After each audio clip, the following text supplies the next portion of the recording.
Hello, everyone. Come on in. Professor, Yes.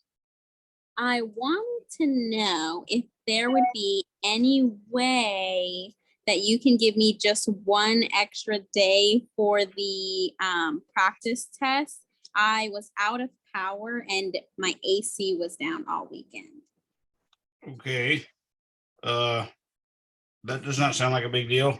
I shouldn't be. I should be able to do that, and I'll make it available to everyone in case they want another poke at it or whatever. But yeah, that should be fine. Thank you very much. Which test was it? That was the practice test for 5 and 6. Okay, gotcha. Yeah, I'll make that happen. Thank you so much. No problem. Anybody else have any comments or questions? I'm going to try to do that right now because I will forget otherwise. And then I just also wanted to know when the homework would be due, because I know that Pearson was down up until this morning or this afternoon. Yeah, I'm adding 3 days to all of their due dates. I haven't done it yet, but I will go in and whatever their due dates are showing now is going to be that plus 3 days.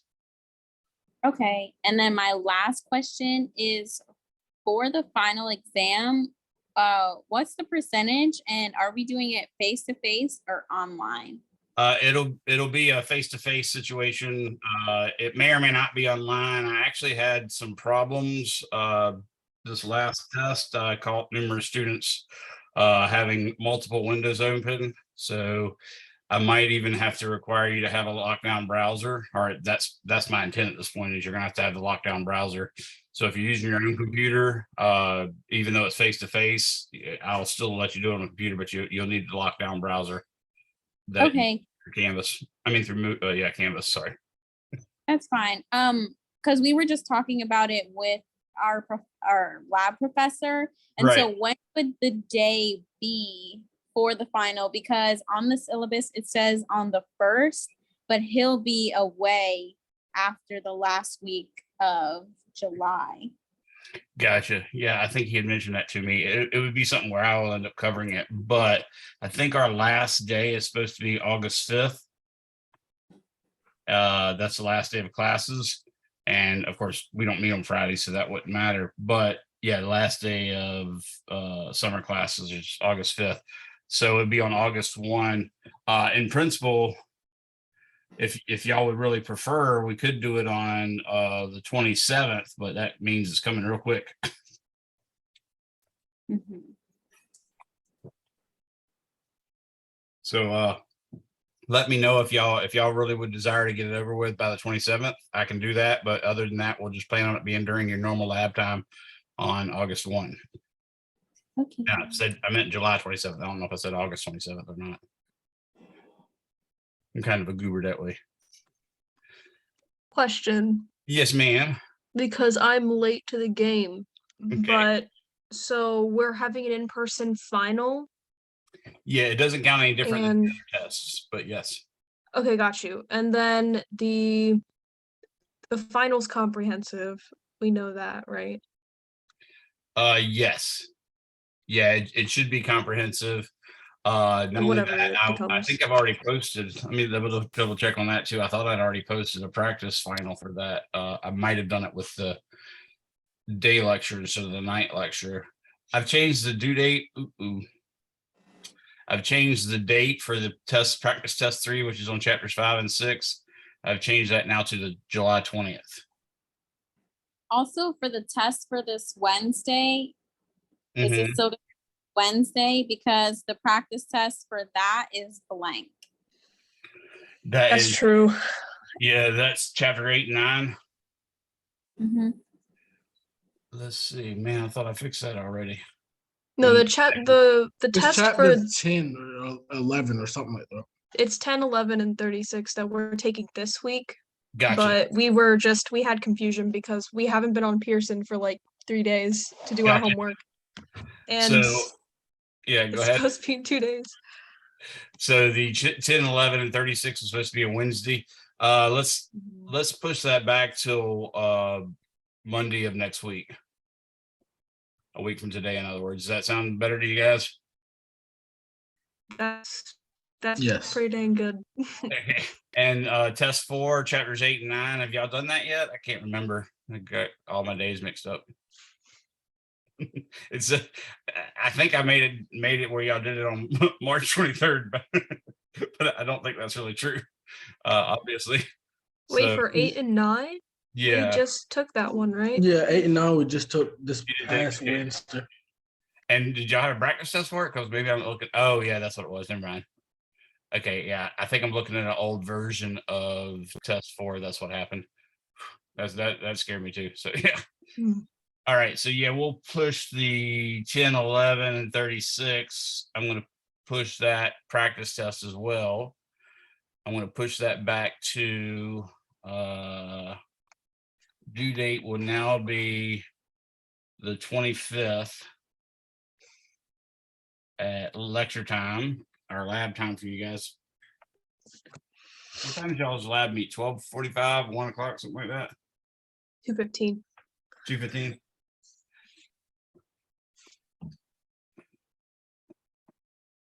Okay, so I made that July 25th at 2:15 p.m. because I'm just that talented and kind. Now, don't get stressed out. We're almost done, folks. We're almost done. Life is getting good now, right? What's probably going to happen is I probably might ixnay on the quantum mechanics portion. If that's the case, then the practice final that I'm going to put up now will have some of that in it, and I'll have to maybe make another one a little bit later, just so y'all won't be scared every time that one of those questions come up. But I haven't decided that yet. It all depends on what I can get done today. So I got that. That's 10, 11, 36. 11, 14, 15, 36. Yes. Practice final at 10, 11. Okay, I'm opening up the practice final now too. So we are going to make it available. It'll be available till August 1.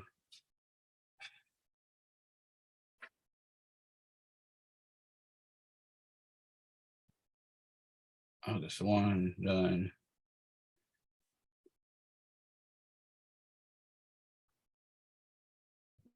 If the test still ends up being on August 1st, would there be a chance like we would be able to make it up if we can't be there, or like do it early or something? Because I know I won't be able to be in class on August 1st. Yeah, I can make an arrangement for you to take it somewhere else, or you can come in and take it with me on the Gotcha. do before or something like that if you wanted. Okay, thank you.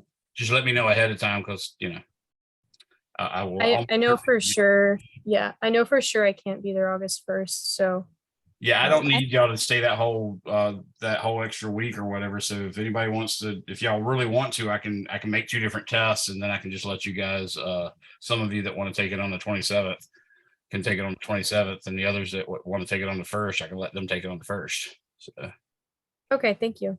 no problem. Who was I speaking with just then?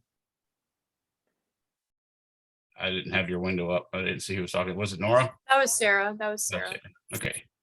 No problem. So yeah, just remind me of that. I just made the practice tests for the final exam available, and you'll see it does cover everything. What I'm going to do now is we're going to be working on chapters 14 and 15. And then if all goes well, oh yeah, that's right. We don't do quantum mechanics at all. We just stop at 36, and we've already done 36. So we're golden on that. So yeah, it'll just be as is. I was mixing you up with my 242 class because I'm kind of stupid. All right. Anybody else have any other questions?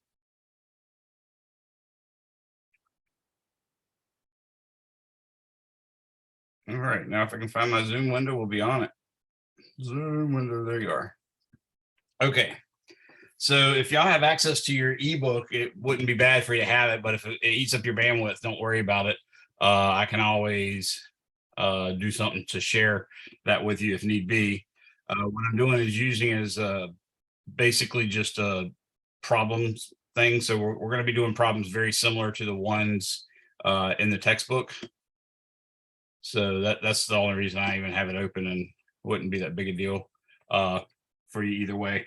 So this chapter is about oscillations, and I wanted to explain to you that the nature of physics is kind of weird in that you've probably heard, anybody that's ever taken physics is like, you solve a lot of problems with springs and you don't really have a good sense of why that is. It's not that, everything in the world's a spring. It's not that all we care about springs. It turns out that in some sense, just about everything does behave like a spring. What do I mean by that? Well, if you take your Taylor series expansion or Mclaren series expansion, like you guys learned about in calculus, where you can represent a function as 1/0 factorial times x to the 0 power times f to the 0th derivative, or the 0th derivative of f evaluated at x equals 0, plus 1/1 factorial the function itself evaluated at x equals 0 times x to the 1 power, plus 1/2 factorial times the first derivative of f evaluated at 0 times x to the 2 power, plus ... Okay. Well, you know that when we work with potential energies, we can add any quantity of energy to it, and it's not going to matter because all you ever really do is work with the difference of potential energies. So if you have a plus 35 and a plus 35, when you subtract one from the other, the 35s are going to cancel out. So because of that, you don't have to worry about the 1/0 factorial term. That could be just a constant added to it. Then if you consider that that function is literally a representation of every possible function that Mclaren or Taylor series expansion I mentioned to you really represents every possible function, at least the physical ones that we deal with in physics. And what you realize is anytime you're near a maxima or a minima, does anybody remember what you actually did to find a maxima or a minima or extrema in calculus was? The first and second derivative. Yeah, the first derivative you said equal to 0. And the second derivative, of course, if you want it to be a maxima, it'd be a negative. If you want it to be a minima, it'd be a positive, right? Well, we already got the 1/0 factorial times x to the 0 times f, the 0th derivative of f evaluated at 0. That's a constant we can add out. Now, the first derivative, we can actually say is going to be very, very close to 0 because we're near a maxima or a minima. And then the second derivative term has a 1/2 in front of it and then an x squared after it. So you see that it's just like 1/2 kx squared, or it's just like 1/2 mv squared. Because of that, virtually every function near a maxima or a minima does behave somewhat like a spring. So it's not uncommon to think in terms of how do springs behave if you're thinking in terms of how do objects behave near a point of equilibrium. By the way, I know Kevin mentioned that some of you guys had some issues, didn't really get what the maxima or minima was. So I wanted to remind you of that. And I guess Kevin did tell you because I heard you answer correctly. Yeah, whenever you're looking for a maxima or a minima, you take the first derivative, set it equals 0, and solve for x. That'll give you all the extremas. And the extrema can be basically a minima, a maxima, or a point of inflection, which is where a curve would go like this and then back like that. So basically it had a level spot there, but it was just in terms of making a curve. Now, the difference between astable equilibrium and stable equilibrium is a stable equilibrium when you make a graph of it, of the potential function as a function of position, you can imagine putting a ball in at an equilibrium point. So this would be the representative of a stable equilibrium point, would look like this, because if you take this ball and just move it a little bit this way, it tries, because it's sitting on a physical ramp, it's going to try to push it back to go to the bottom again. Then it's going to roll up here and then back and forth, back and forth. So it's sort of trapped, and that's what makes you realize it's a stable equilibrium. However, if it's a maxima like this, that's still an equilibrium point. But if you give it just a little push one way or the other, it's going to fall off and try to accelerate from that point. So that's an unstable equilibrium point. For instance, one stable equilibrium point might be if you were to take, say, a pencil that has a nice flat end, and preferably a really big flat end, like evidently all the leads just came out of this one, no eraser. You might remember those old speed pencils where they had like a super big eraser like on this end like that. Well, if that was nice and flat, you could imagine balancing this pencil on that flat end. And in fact, if you give it a little push, I'm actually balancing it right now, but you can't see because my computer screen's pushed the wrong way. Nope, can't do it. Oh, well. So anyways, I've got it balanced right now in that position. That's a stable equilibrium. If I push it just a little bit, it's going to fall back to the other spot and just reach equilibrium again. However, if I put it on the point and I made, several attempts to finally get it to balance, I could get it to balance, but it'd be unstable equilibrium because if I gave it any little push whatsoever, it would fall away from the equilibrium spot. So that's just something that you get that if you were actually doing the reading. And I think I briefly mentioned it, like very, very briefly. So it'd be the kind of thing that students would just completely miss. But if you're reading your book, that's the kind of stuff you're supposed to be reading your book for, so you can get that. So I get it. It was hard for me to read physics books when I was in college. It was even harder for me to read history books and even harder for me to read English books, but you got to get there. Okay. I don't think reading's going away. Maybe it will. I don't know, but I don't think so. So any questions on that?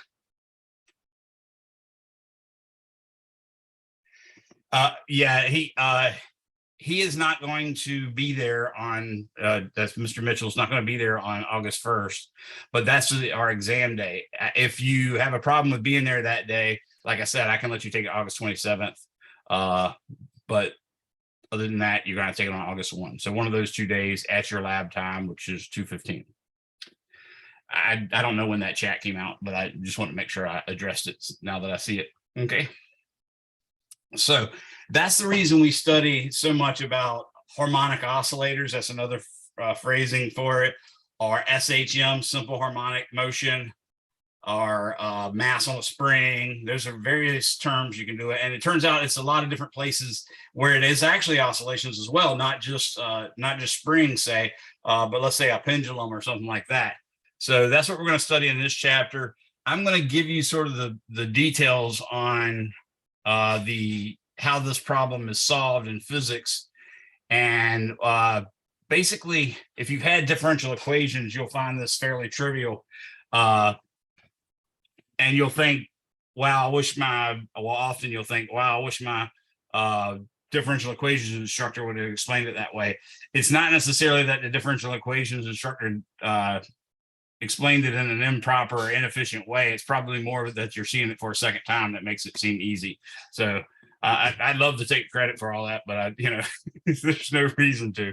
Okay. So first off, let's talk about what happens with a spring. There's a law called Hooke's law. I think you people recall that I mentioned to you that Hooke was the nemesis of Isaac Newton. In fact, he was the president of the Royal Society of Science, basically, which is the world's most prestigious science group. He was the president of that just before Newton was. And oddly enough, we have all the president's paintings of them, except for Hooke's, because obviously Newton followed him and probably burned it or destroyed it because he didn't want him to be remembered by history. Newton was an extremely pious man in the sense that he was, truly spent a lot of time working with the Bible. He wrote something like 250, 300,000 words on the New Testament alone. He tried to look for numerology examples in it. He was looking for elixir of life, something that could keep him alive forever, all sorts of cool stuff like that. He was looking to turn lead into gold, which, by the way, we can do now with nuclear physics, but it's costs more than the gold's worth, so it doesn't help us. He was doing all that sort of stuff. And he actually prided himself on dying as a virgin at the ripe old age of, I think, 81. So he was very, very pious in many, many senses. But he was also very angry in that we finally got a translation of his private notes, which is basically a notebook that all these scientists of that era had, where they would make up a whole different language or something like that, and would actually write it maybe even backwards and stuff like that. And until you found the primer, you couldn't hack the code and figure out what it said. So it was pretty safely protected unless you're so famous that someone's going to take the time to do it. And of course, somebody finally did take the time and got it done. And everybody was really excited because here's Newton, this super pious guy, and he's probably got some really mean thoughts or some crazy stuff like that or whatever. Well, you go through it and it's like the first, 60, 70 pages of it or something like, forgive me, Lord, for today I got angry on the Lord's day, or forgive me, Lord, for today I worked on the Lord's day. And then you run into one and it says, forgive me, Lord, for today I wish the death of 50 people. What? Well, Hooke was one of those guys. So anyways, Robert Hooke was a good scientist, though. He actually coined the term animalcules, which means he was more or less the discoverer of the cell. But he did call it animalcules, which is kind of cool. But he also introduced Hooke's law, and Hooke's law basically says that when you apply a force to any object, that force is going to be returned to you. In other words, it's going to be pushing in the opposite direction, like Newton's third law says, with an amount proportional to how much it compresses. So if you're pushing it to squish it, it's going to compress. If you're pulling it to stretch it, it's going to extend, but that extension is directly proportional to the force. So that's what Hooke's law actually says. And it's not easily seen if you're looking at a 2x4 or an iron rod or something like that. So the easiest way to actually see it in effect is to do it with a spring. So now I'm going to go ahead and share my screen. As soon as I can, I'm going to say share.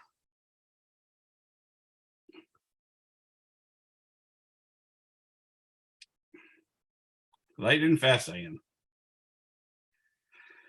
Okay, so making sure my pencil tip is in. So what Hooke said was F is proportional to the stretch, and he said it like this.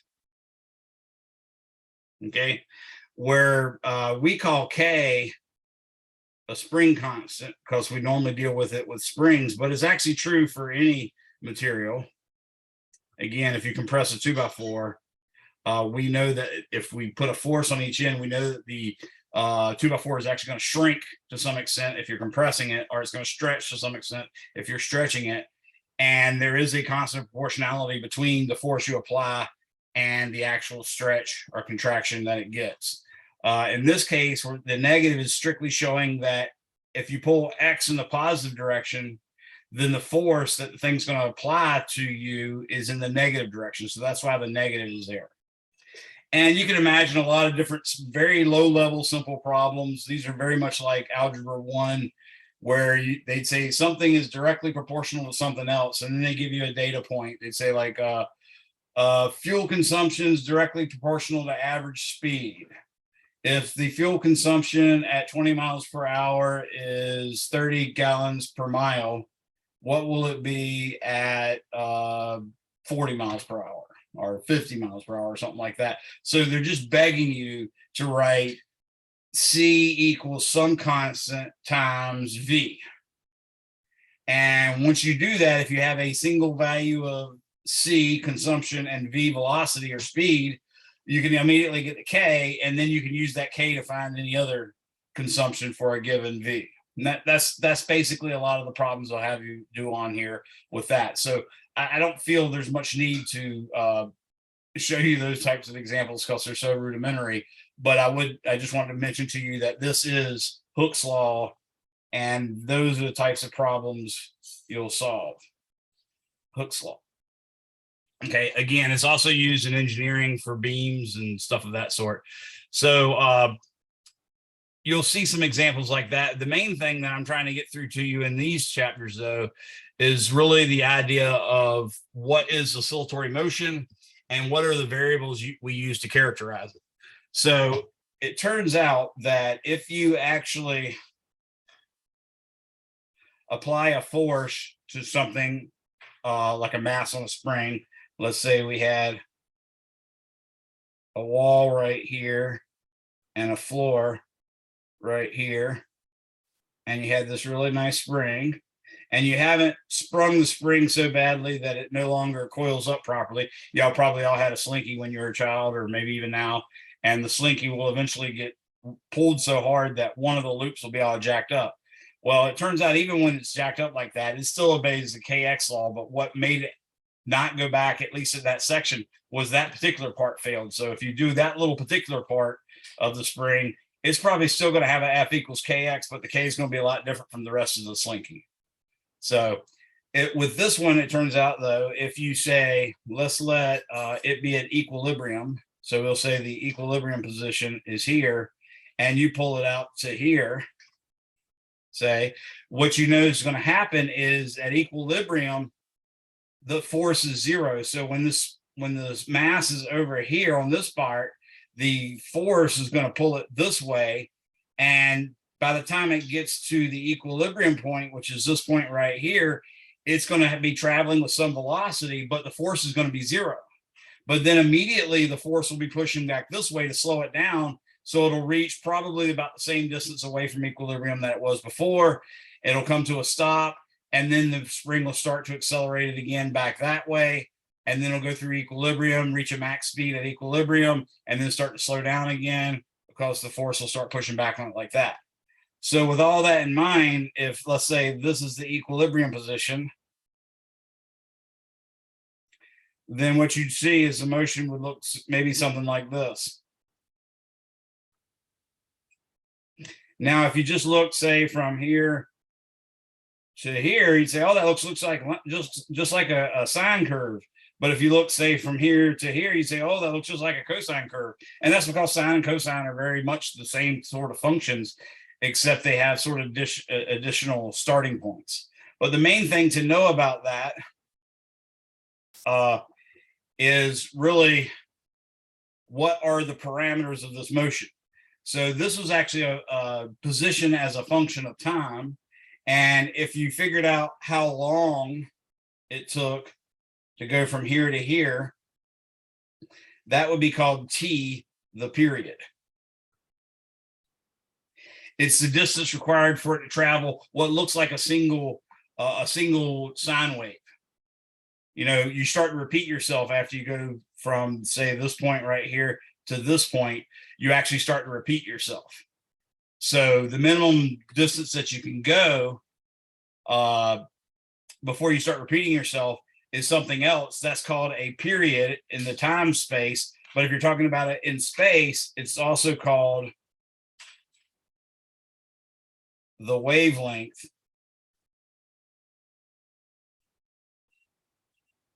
But here's the weird part. It's in meters. So I'm not really correctly pointing it out here. I'm just showing that if you did a plot of y versus x, that distance to the left and right would be a distance called a wavelength. Okay. Now, what if I told you a wave? What if I told you that it takes one wave 5 seconds to pass us by? In other words, if I'm standing at the pier, I think it's on 17th Street or whatever, if I'm standing at that pier and a crest of a wave or the peak of a wave comes right under me going in towards shore, and I start timing it, and then when the next crest gets to me, I stop timing it. If I told you that was 5 seconds, how many waves or parts of waves would pass by me in a single second?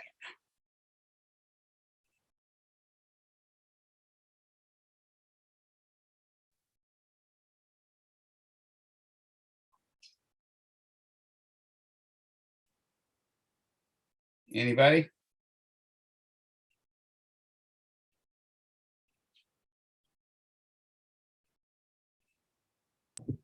Jose said 1/5. That's exactly right. Good job. Thank you. I wasn't even paying attention to the chat. Actually, the chat window disappeared on me anyways. So yeah, that's exactly right. So if t equals 5.00 seconds, so this is in seconds, then something we call the number of waves that passes per second is called the frequency, F.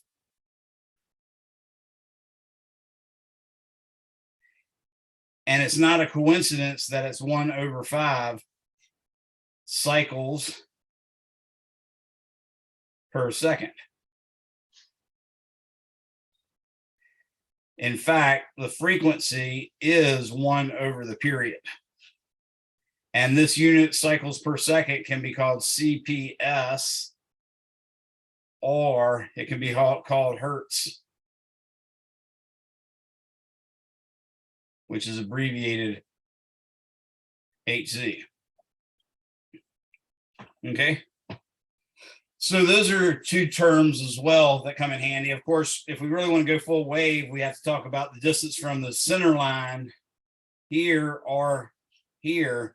Both of those are called A, the amplitude. Cool.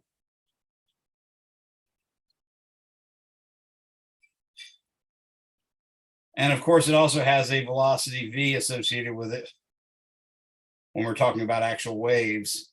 So I'll just mention that to you.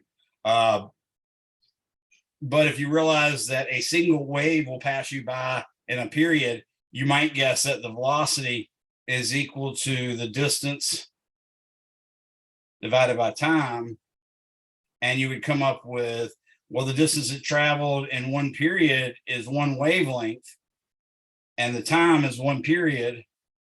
Therefore, you can say, oh, velocity is wavelength divided by time, or velocity is wavelength times frequency, since frequency is 1/period. So those are some of the neat things you can get. We're not talking so much about wavelength and velocity right now in this chapter. That's more in the next chapter, but this is some of the stuff we needed to consider. Not only that, there's other ways we might want to talk about frequency. For instance, we might say omega, and that's the Greek omega.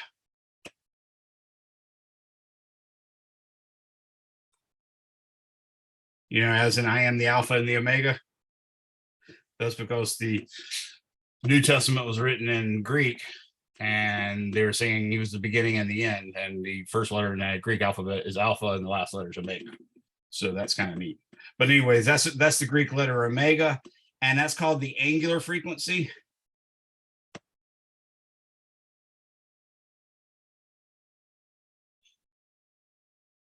It's also called in rotational motion,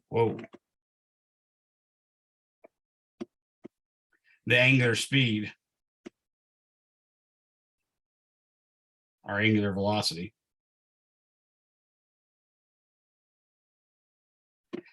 Which is 2 pi times the frequency, which hopefully tells you, I keep doing that, keep trying to write it over like I'm using a regular pencil.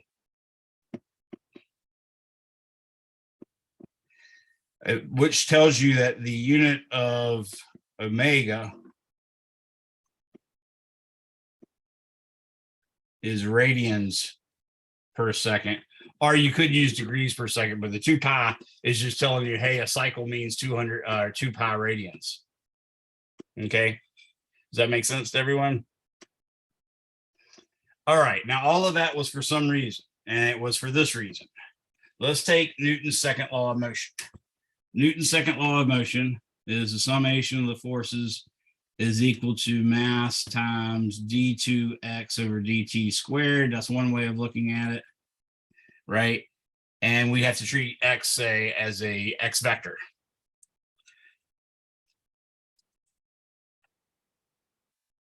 Now, if we had that mass on the spring that I was talking about,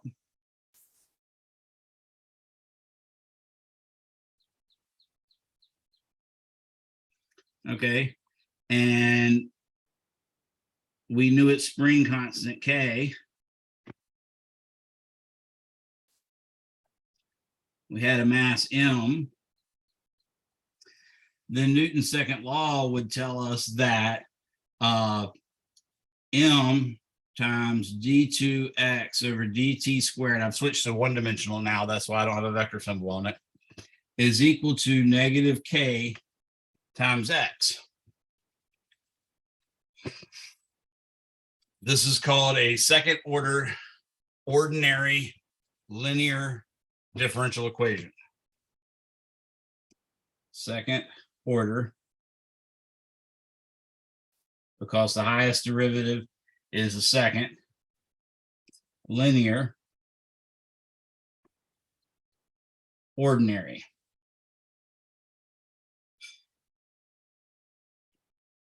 Whoa, I drew an F first instead of a D.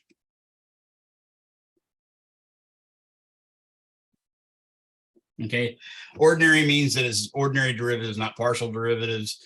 And linear actually is a neat thing. It turns out if x1 and x2 are solutions,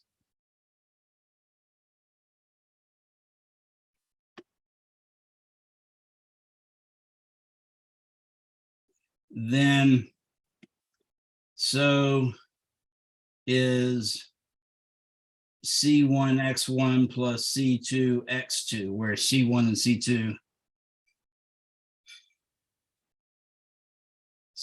and C2 are constants. And they can even be complex constants. Okay, so that's what they mean by linear.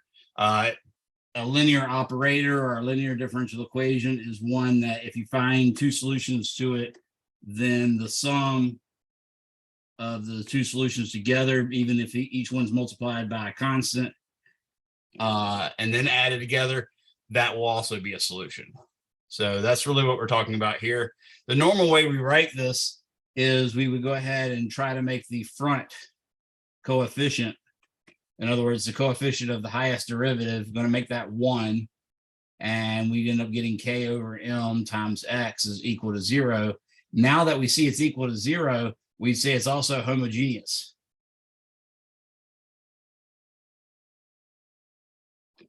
Okay, if you have something on that side that has some other variable in it or is a constant or something like that, then it's non-homogeneous. Okay, but you're supposed to have all the orders of the derivatives of x on one side and having them in descending order. So the first derivative or the second derivative, then the first derivative, then the 0th derivative, which is the function itself, so on and so forth. Now, it turns out that you can look at this and say, wow, if I had a function x as a function of time, whose derivative was just proportional to the original function, then it would automatically have to work, because the d2x over dt squared, when I took the first derivative, it'd just be some constant times x. And then I take the second derivative, it'd be that constant squared times x. And then, of course, plus k over m times x. I've got it now reduced to an algebraic equation instead of a differential equation. So does anyone know of any particular functions whose derivative is just proportional to itself?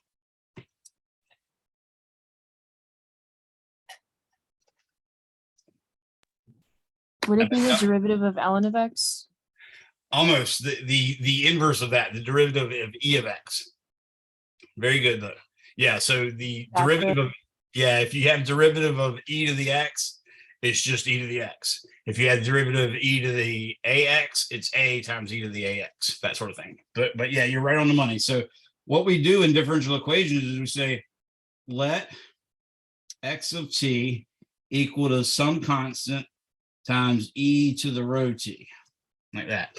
Now, it's the second order differential equation, and it turns out that just like in algebra, if you have two variables, you have to have two equations to solve for that system. If you have three variables, you have to have three equations. If you have four variables, you have four equations. Well, it turns out, if you can think about integrating as the opposite of differentiating, a second order differential equation is going to require two integrals to turn it back into a regular function.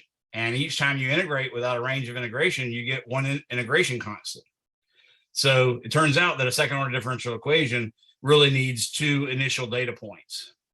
And therefore it needs two constants that you can manipulate. So that's why I wrote a as a constant and then rho as a constant. If I do that, then I see that dx dt, which by the way is the same thing as x dot. That is a nice way to write it, makes it a little easier on you. The prime we save for derivative with respect to x, and the dot we preserve for the derivative with respect to time. But the derivative of this is just going to be equal to rho times e to the rho t, because you take the derivative of e to the rho t and you get e to the rho t, but then you got to take the derivative of rho t according to the chain rule, and that's just rho.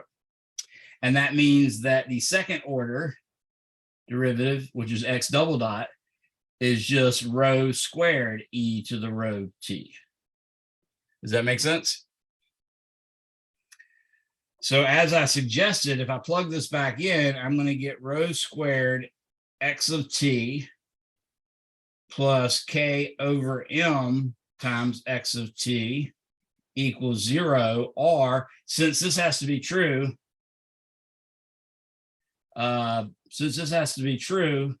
for all time,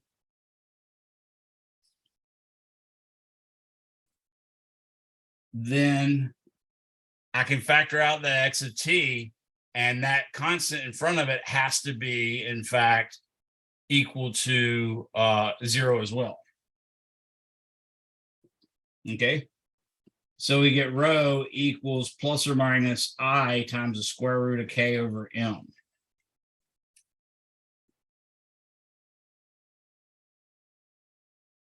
Does that make sense? And in fact, that comes up so often that we call this plus or minus I times omega, where omega is the angular frequency, believe it or not, of the spring. So omega is equal to 2 pi times f, and f is equal to 1 over period. So you can get all that stuff. Okay. Now that's weird, but there's a neat thing. There's something called Euler's identity, e to the I theta. And if you actually do that Mclaren series expansion that I told you about, but you do it for e to the x, then you do it for sine x, then you do it for cosine x, what you're going to see is e to the x has 1 over 0 factorial times x to the 0, which is 1, plus 1 over 1 factorial times x, plus 1 over 2 factorial times x squared, plus 1 over 3 factorial times x cubed, plus 1 over 4 factorial times x to the fourth, so on and so forth.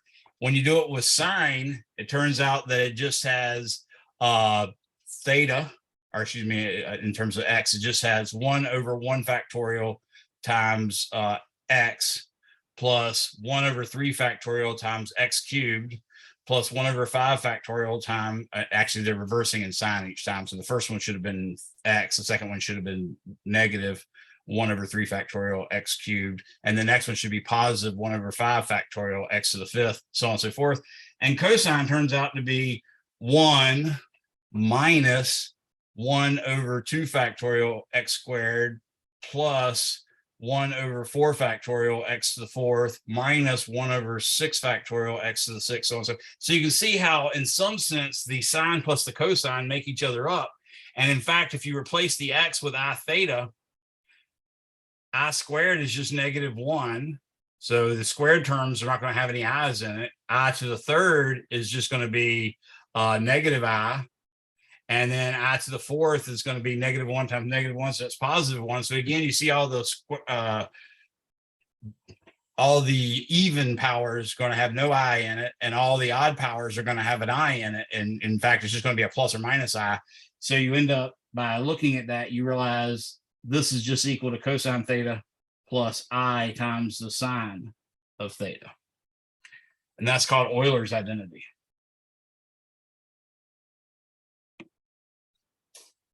And the only reason why I'm bringing it up is because with Euler's identity, we can now make sense of this function. We can say x of t is equal to a. And remember, we had to have two constants. So I'm going to call this a1 now. And now we have two solutions. And we know the function's linear. It turns out these two solutions, the one with a positive exponent and the one with a negative exponent, are something we call linearly independent. In other words, you can't multiply e to the positive x by a number to get e to the negative x. And what your ideal goal is to find as many of those functions that are linearly independent and add them all together to find the solution. In this case, is only second order, so you'd only want two. So I'm going to say a1 e to the I omega t plus a2 e to the negative I omega t. That's the two solutions. And in fact, now we have the two constants that we can make. You could actually go ahead and make that equal to a1 cosine omega t plus I sine omega t plus a2 cosine omega t minus I sine omega t, like that. You know why there's a negative in front of that second I?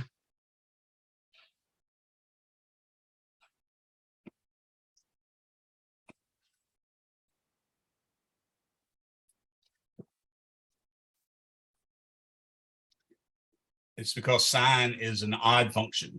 Remember, if you look at the graph of sine and you try to replace it with a mirror image, or replace the y-axis with a mirror image, you get something that's upside down.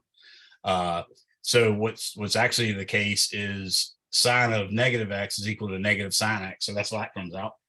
You can now go ahead and say this is equal to a1 plus a2 times cosine omega t plus a1 minus a2 times I sine omega t.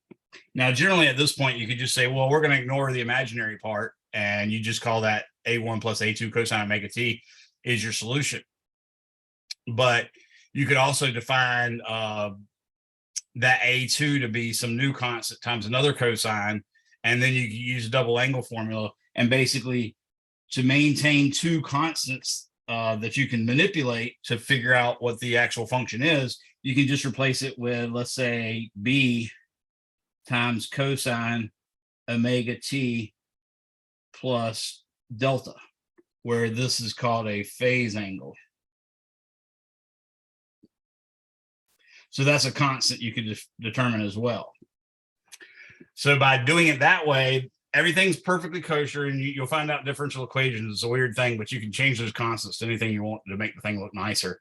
The main thing is that they're constants. So by manipulating my constants, I can just make this function into a constant times cosine omega t plus some other constant inside the cosine. Okay. And that's sort of the way we're going to do it. In fact, if you look at your book, when it solves such a problem, it repeatedly pretends like the solution is cosine a times cosine omega t plus phi. I use delta for some reason, just wild hair, I guess. But anyways, that's what represents simple harmonic motion. And in fact, let me turn to the next page. What we're now going to say is, in general,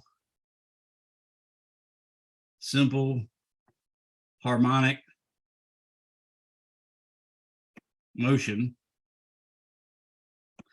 is x of t is equal to ka times cosine parentheses omega t plus phi. And these are determined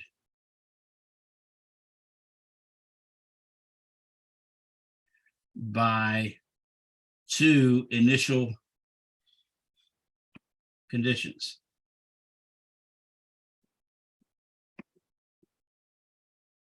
Okay, so they're determined by two initial conditions. So for instance, let's say I'm going to use something like one of the book's examples or something like that. Or let's say we have a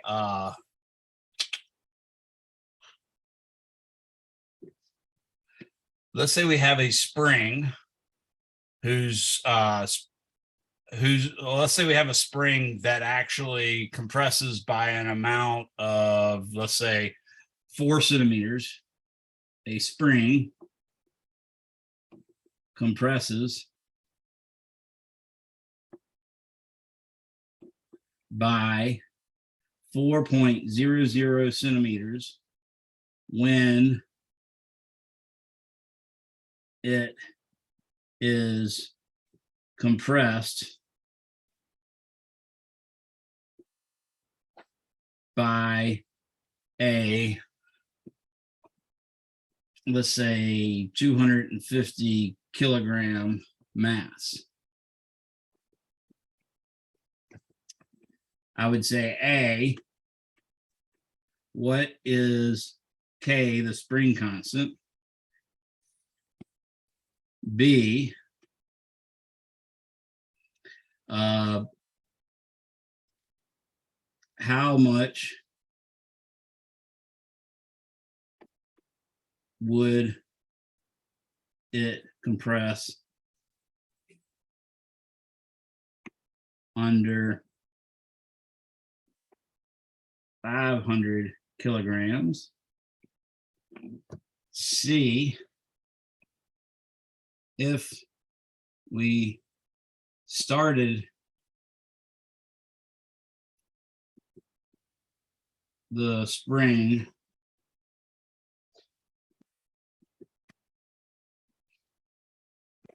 into motion, I'll say into oscillatory. Whoa, evidently I'm going to spell oscillatory wrong. Motion by compressing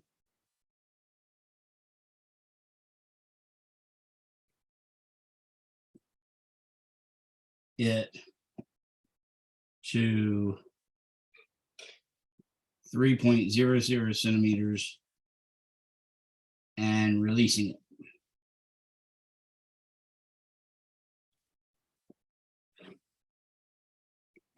What would be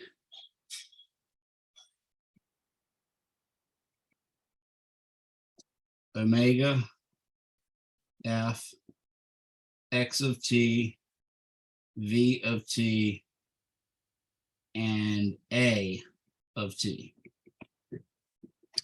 Okay, so that's a big problem. Covers virtually everything, right? Everybody understand what I'm saying here? Now, first off, we're trying to figure out K.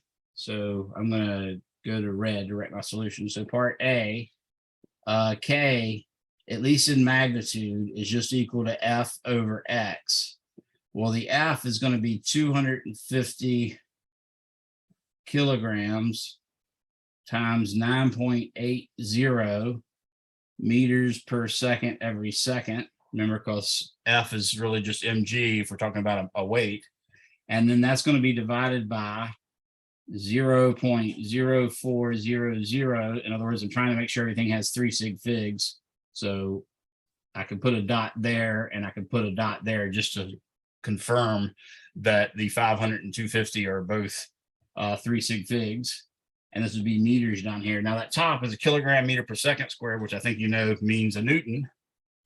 So I'm going to say 250 times 9.8. And then I'm going to divide that by 0.04. And that gives me 61,250 newtons per meter. Now, obviously, you're normally dealing with centimeter stretches, not whole meters. That's why that spring constant looks so large. But that's the right answer. Any questions on that part? So, and how much would it compress when subjected to 500 kilograms? Well, you can probably just see that it's twice the mass.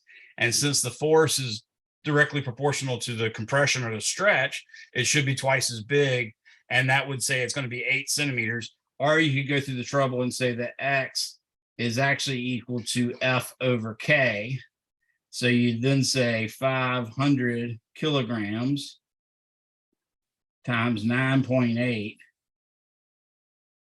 meters per second every second divided by 61,250 newtons per meter. Now, technically speaking, I was only supposed to have 3 sig figs there, so that should only be that.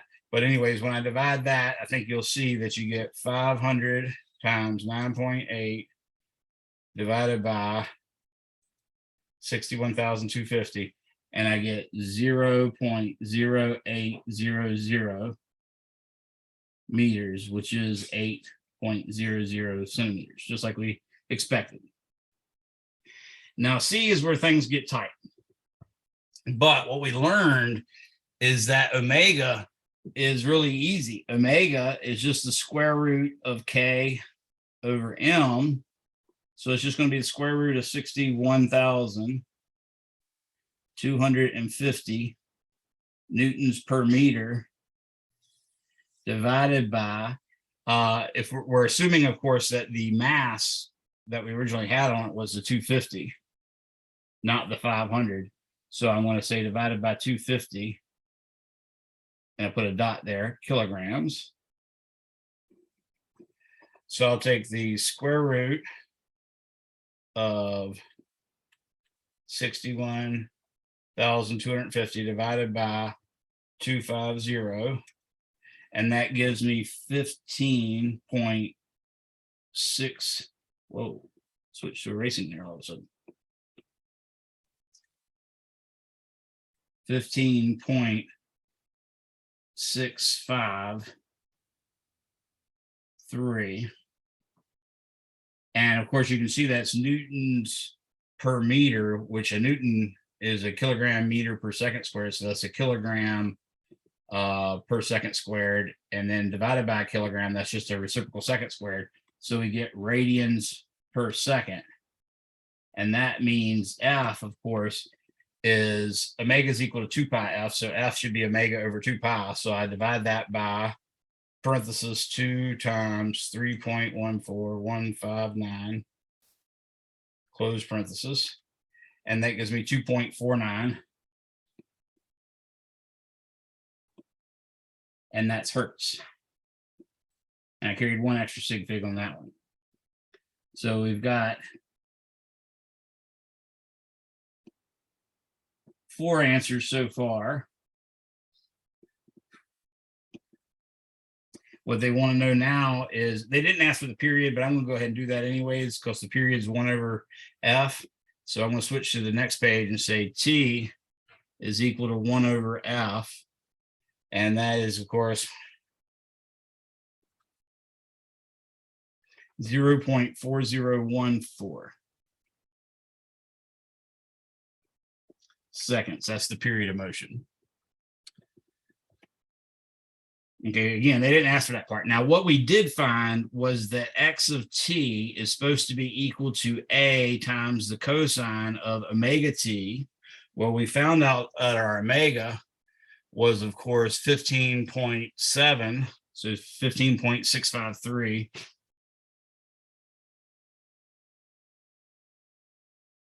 times t plus 5.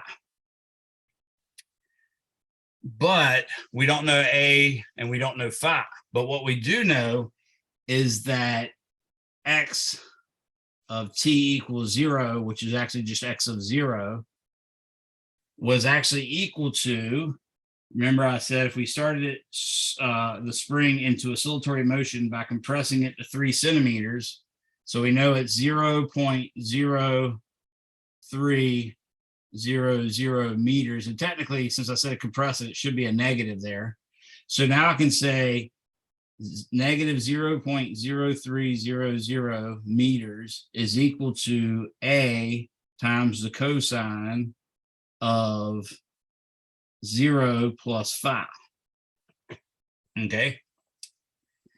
Now, the only way, well, actually, this is a sort of a double thing here, but the fact that we started it at a negative means that when we actually graph this x versus time, it's going to start like this and do something like that, right? Because we compressed it down to negative 0.0300 meters. So this is not necessarily an equation we can help yet because I still have 2 unknowns there. But I also know that V of t equals 0 is equal to 0 because I said releasing it. So when I said releasing it, that means I didn't give it any initial velocity. I just let it go and it took off on its own. So we can realize that V of t is dx over dt.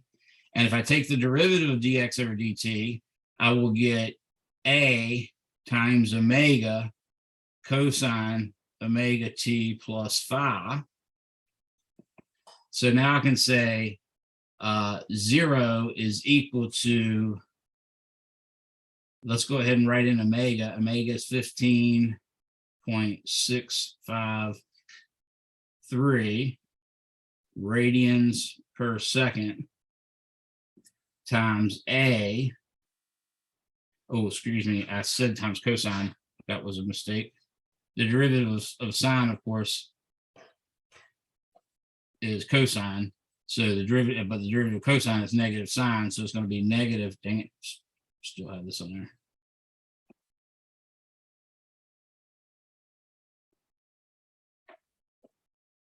There you go. So this will be a negative in front of that. A 15.63 times omega times a times the sine. Now in this case, it's of 0 plus phi. Okay. So with these two things, I can solve this one for a. So I'm going to call this equation 1 and call this equation 2. I can solve 2 for a, or excuse me, for a.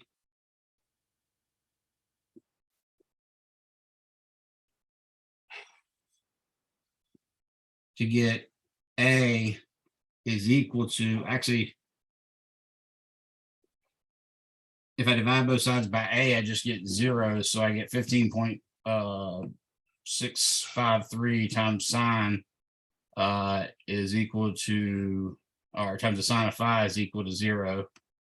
The only way this can actually happen, I don't even have to do what I was thinking. Sorry about that, guys. We don't have to do all that. I forgot the side, left-hand side was 0. Because this left-hand side is 0, the only way this whole thing can be 0 is if the sine of phi is 0. So this implies the sine of phi equals 0.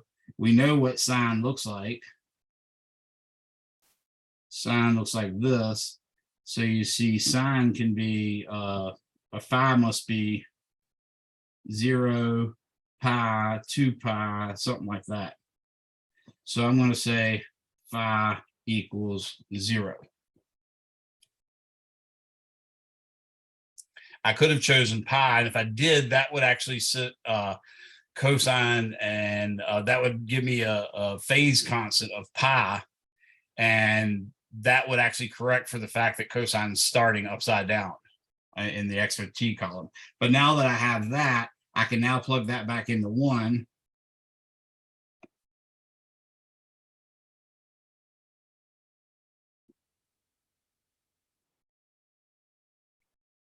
So I'd get, in this case, negative 0.0300 meters is equal to a times the cosine of 0. This, of course, is just 1. So a is equal to negative 0.0300 meters. And this is basically all you're going to do with all this simple harmonic motion and even the other stuff, is you're going to be evaluating boundary conditions. So you take the initial, I call them boundary conditions sometimes, but it's initial conditions, which is normally they'll give you a x at t equals 0 and a v at t equals 0. Or they'll give you a x at t equals 0 and an x later. Or they'll give you a v at t equals 0 and a v later. Or they'll give you an a at t equals 0 or an a later, or something like that. You just have to have two specific values. But now that I have that, I can say that x of t is negative 0.0300 meters times cosine of 15.653 radians per second times time with a phase shift of 0. So that's x of t. Of course, the derivative of that is v of t. So I now need to multiply 0.03 times 15.63, or excuse me, negative 0.03.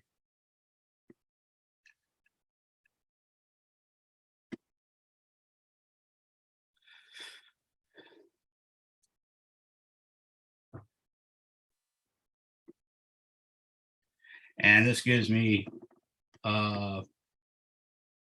negative times a negative, which gives me a positive 0.4695.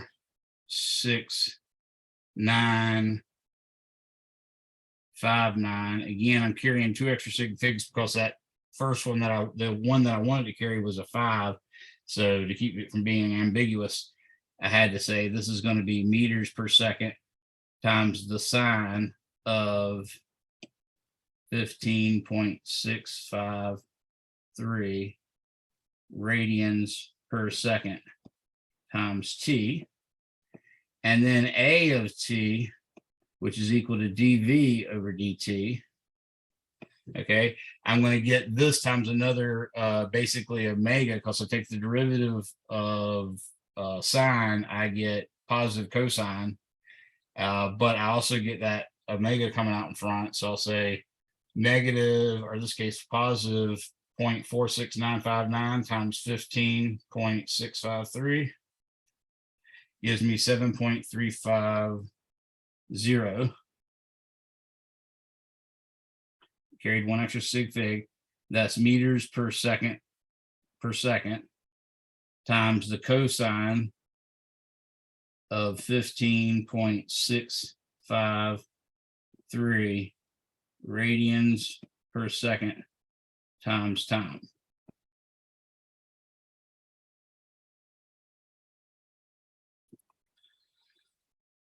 So that's it. Any questions on that?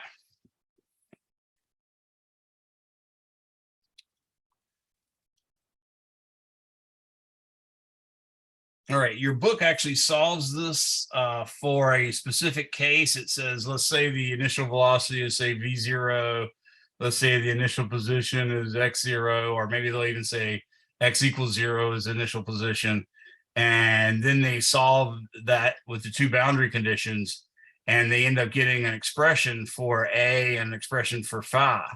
That works fine. In fact, you can see it at the top of page 375. They just say, I'll write it here, top of page 375. Check what time it is. Okay.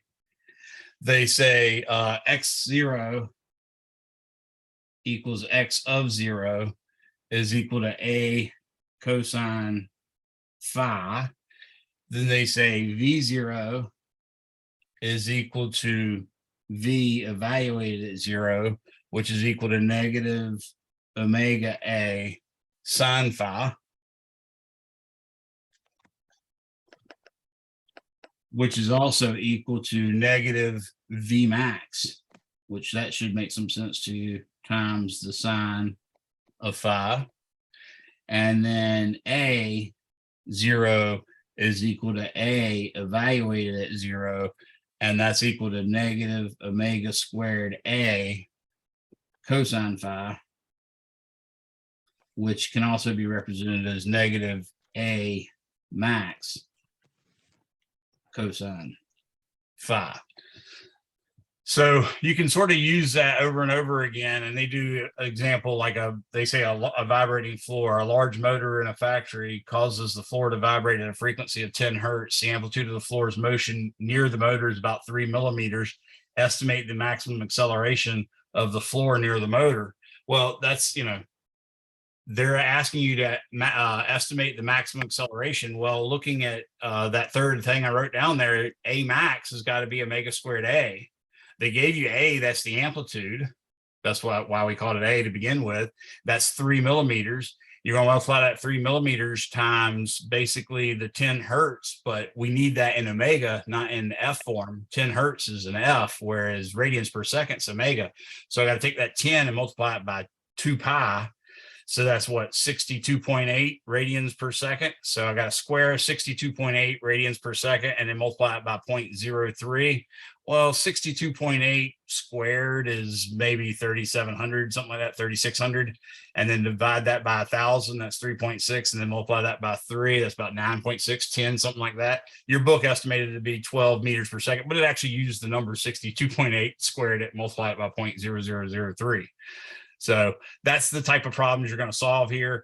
Now, because I've written it this way, you realize that since the simple harmonic motion is characterized by sine and cosine, sine and cosine, they just wobble up and down from -1 to 0 to +1, back to 0, back to -1, back to 0, like that. So whatever number goes in front of it is going to be the largest that whatever's on the left-hand side could be. So when you have a cosine in a function for velocity, then the largest the cosine is going to account for is plus or minus 1. Everything else in front of it has to be the magnitude of the biggest part that, say, V could be.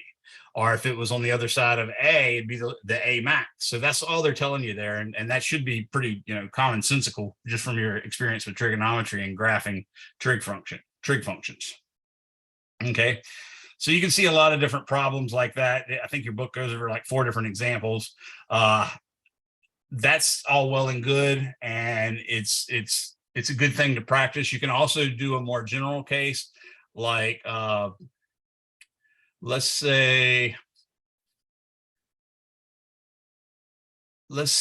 that a spring is compressed about 0.1. So let's do an example like this, say.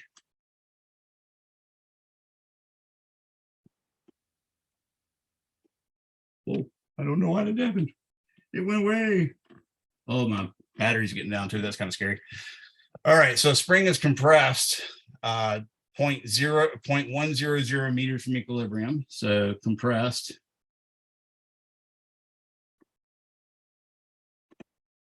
0.100 meters from, I don't know why I wrote it that way, equilibrium, which I'm just going to EQ and put a dot on it. But is given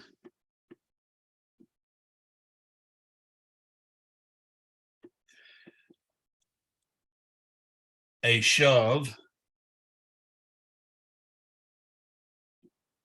at 0.400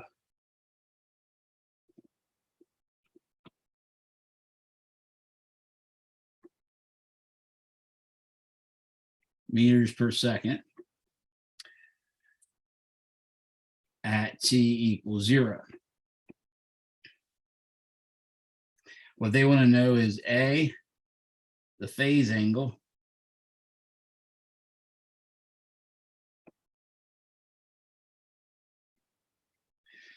and let's say B, the amplitude,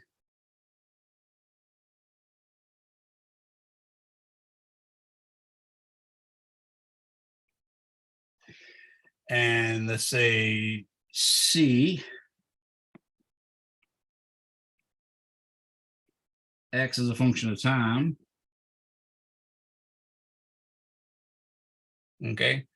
What we're going to say is we know for a fact that omega is given that omega is equal to 8.08 radians per second. Okay. We shouldn't need anything else because the omega actually takes into account the K, so we really don't need any more than that. So what do? We're going to solve this. So I'm going to make the solution green just because I left the pen on red. Okay.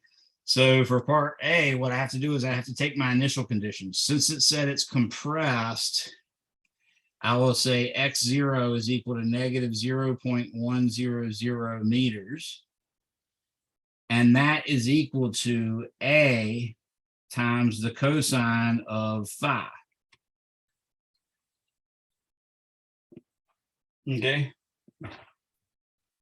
Additionally, V0 is equal to 0.400 meters per second, and that is equal to derivative of cosine is negative sine, so that'd be negative omega A times the sine of phi.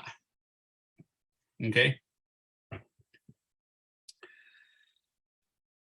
So if I wanted to, I might want to be wise and use one of our tricks that I showed in the past. I can eliminate the A, for instance, by using a trig identity and doing something we usually didn't do in algebra, which was divide one equation by the other. Okay. So if I divide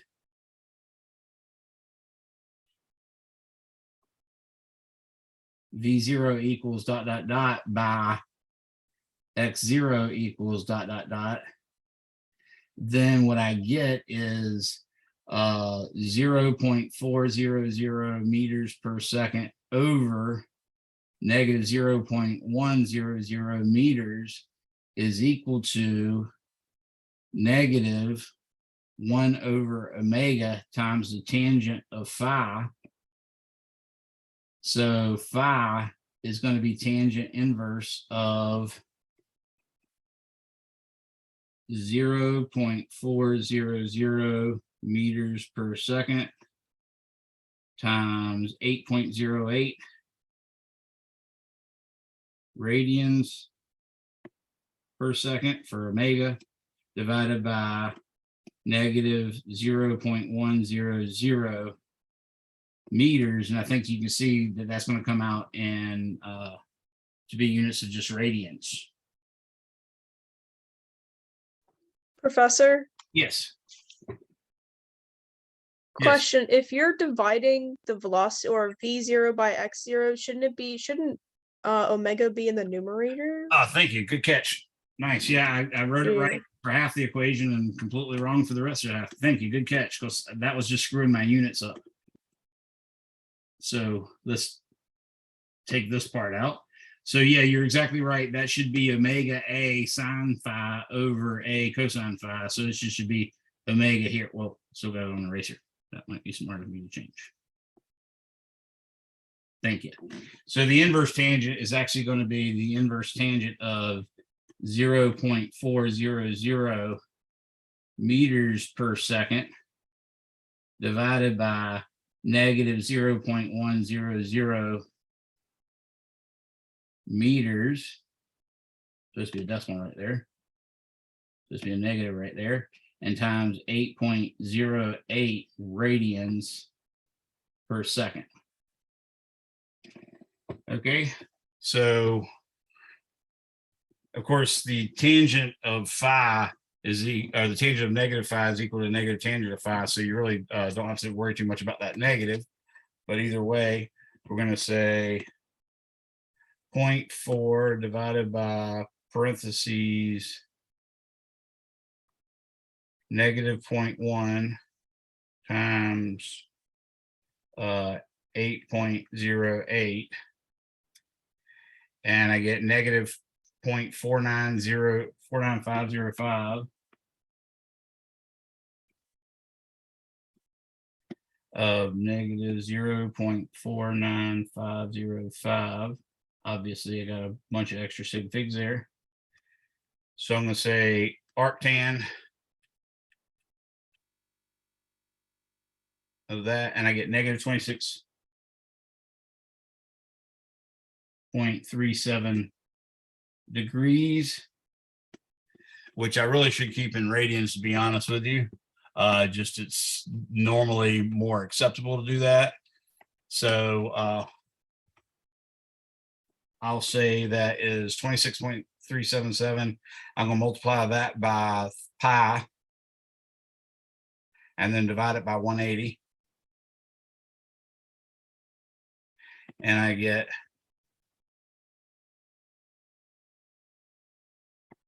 oh yeah, because it's so small. I get it now. It's about 0.495, negative 0.495. That's kind of a neat thing that just happened there. 495 radians. Okay. Do you notice that it's pretty close to the actual argument of the inverse tangent function? Professor, I have another question. Yes. I'm sorry. No problem. When we divide, going back to like the second line before the bottom, it's negative rho, or not negative rho, sorry, negative omega tan phi. So if we divide by negative omega, it should be inside the parentheses a positive number when we do the inverse tangent. Which maybe oh yeah, when gotcha. you solve that, so it was negative inside the tangent, the inverse tangent, which it Gotcha, shouldn't yeah. be. So what you're saying is, yeah, I completely, The signs have to be flipped. this one and this one forces Yeah. it to be a positive. Like Yeah. that.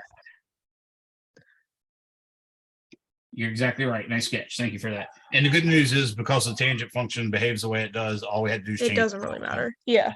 So yeah, nice catch again. That's twice I made a boo-boo, and twice you caught me good. Thank you for that. I like to No see you guys problem. paying attention. Y'all are rocking. So everybody got that now?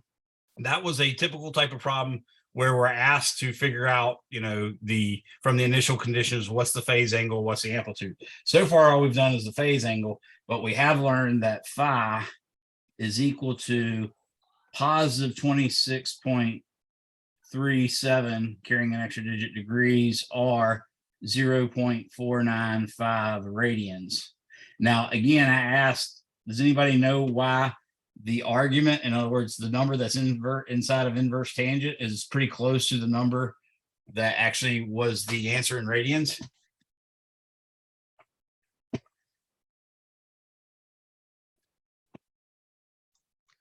What happens to be, because of something we're going to make use of in a little bit, there's something called the small angle formula. And the small angle formula says that for small angle theta, sine theta is approximately equal to tangent theta, and it's also approximately equal to theta by itself. Of course, theta has to be in radians that way. Well, this is obviously a small angle. It's 0.495 radians. That's pretty darn small. But 26 is actually 26 degrees, which is what it's equivalent to, is actually pretty big for a small angle formula approaching that. But anyways, that's why it came out. So let's do the next part, which is find the amplitude. So now that we have phi, we can actually make use of, let's say the x0 equation, which is negative 0.01, negative 0.100 meters, is equal to A times, I think that one was the cosine. Yeah, that was A times the cosine of 26.37, which is why the whole reason I carry that extra digit is so I get a better estimate. So A is going to be negative 0.01 divided by cosine 26.37. So negative 0.1. I keep saying 0.01. It's actually 0.1. So I'm going to say negative 0.100. I'm going to divide that by cosine. I'm in degree mode, so I'm going to just write 26.37. And that gives me negative 0.1116. And since that's not a 5, I just leave that. I don't need another sig fig. But that clearly has to come out in meters, as you can see from the equation. So now I've got the amplitude and the phase angle. And the problem wanted me to solve for the amplitude, the phase angle, and x of t. So I now can say for part C, x of t is equal to A cosine omega t plus phi. So x of t is equal to negative 0.1116 meters times cosine 8.08 radians per second times time plus 0.495 radians. And that's it. Any questions on that?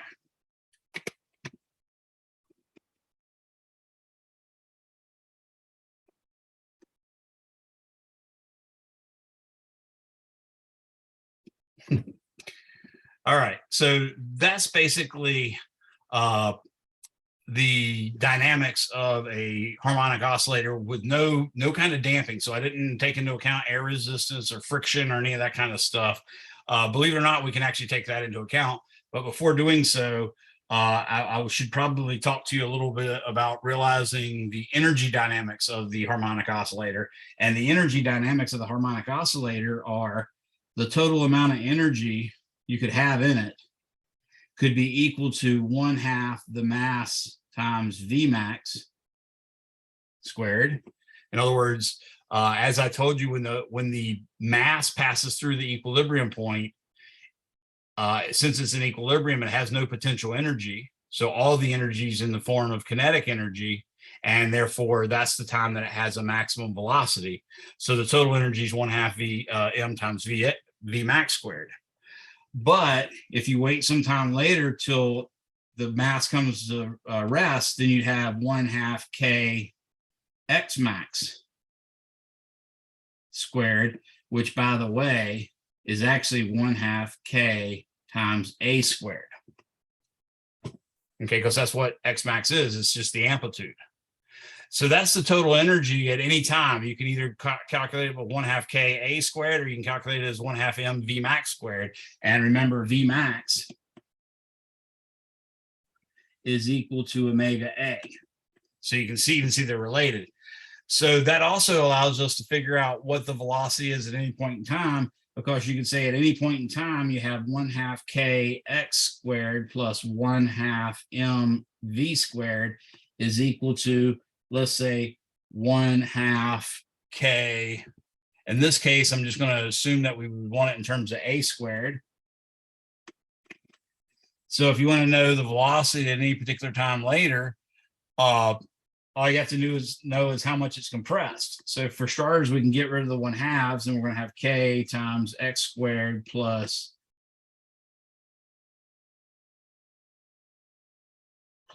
m times v squared plus k times a squared, or excuse me, equals k times a squared. So we could say the v at any particular time is plus or minus the square root of k times a squared minus x squared over m, all that under the square root, by the way. Okay. Now that's also equal to omega times the square root of a squared minus, that's omega squared actually, excuse me, times a squared minus x squared. Actually, no, that's just omega. Sorry about that.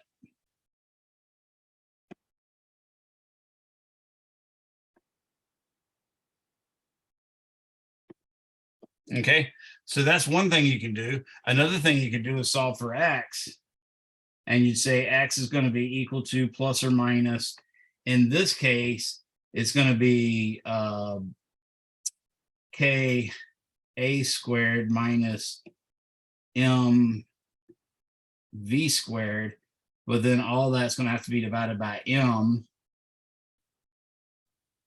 All of that, of course, is under the square root too. So you end up getting plus or minus the square root of k over m times a squared minus v squared over k, like that. So that's some of the energy that stuff you can think of, and it really is just the energy sloshing back and forth from a maximum potential energy where all the energy is in the form of 1/2 k a squared, and a maximum kinetic energy where all the energy is 1/2 m v max squared, and in between you got a little bit of m, and I mean a little bit of u, and a little bit of k. So that's what the harmonic oscillator portion of this is, and you can work it all out with the by calculating the actual velocity and plugging that function as a function of time in, and then doing 1/2 mv squared is equal to 1/2 kx squared, plugging in x of t, and setting that all equal to 1/2 ka squared, and you'll see that you get these exact same expressions. So anyways, it's a nice other way of looking at it, where you don't have to think in terms of vectors and forces and stuff like that, but instead you can think of just energy relationships. I have another question real quick. Go for it. Going back to the last formula that we had, there was yeah, the first one for x, it's mv squared over m. And the first one for x, mv squared over m. Yeah, so that was supposed to be the mv squared that I already had when I pulled it over. Oh, okay, gotcha. Yeah, see, wow, I dropped the m or something, didn't I? Something has to be wrong there, because the second formula for that is over r, so it's supposed to be mv squared over r then. Let's check. Or it's the second one that's wrong. Not no.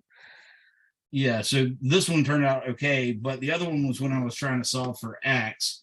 So I should have one. Oh yeah, I see it already because I was taking the coefficient of the other one. So what we'd have if I solved for x, I'd have k x squared is equal to k a squared minus m v squared, like that. Then I divide both sides by k. Yeah, I'm skipping too many steps and making them. And then take square root. Yeah. Glad somebody's keeping me honest. Yeah, so it should be mv squared over k, not m. Yeah, I got it.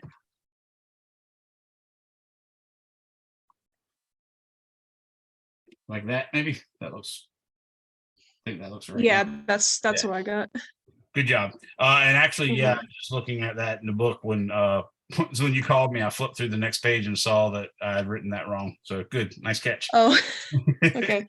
All right, so now we have a simple pendulum, and this is weird because a pendulum doesn't necessarily seem like a spring, except for the fact that it goes back and forth, right? Well, it turns out if you keep the angle small enough, then it is sort of like a spring. So let's try, instead of thinking about a spring, let's consider a ceiling with a pendulum hanging from it. So we've got a ceiling from which hangs a pendulum, which is basically a circle or a sphere on the end of a rod. Oh, it does not like that. Now, what I'm going to say is this angle right here is theta. Okay. And let's say this mass right here is M. Now, the forces acting on it are mg acting this way. And of course, you can see that this angle right here would also be theta. So this right here would be mg cosine theta. And this right here would be mg sine theta. And that gets kind of messy because I wrote that big mg there. So I'm going to rewrite it.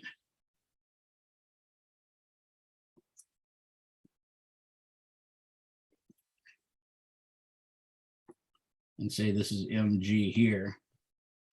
And say that's theta there. So now what I have is a force that's sort of parallel to the tension, or it's actually it's anti-parallel to the tension.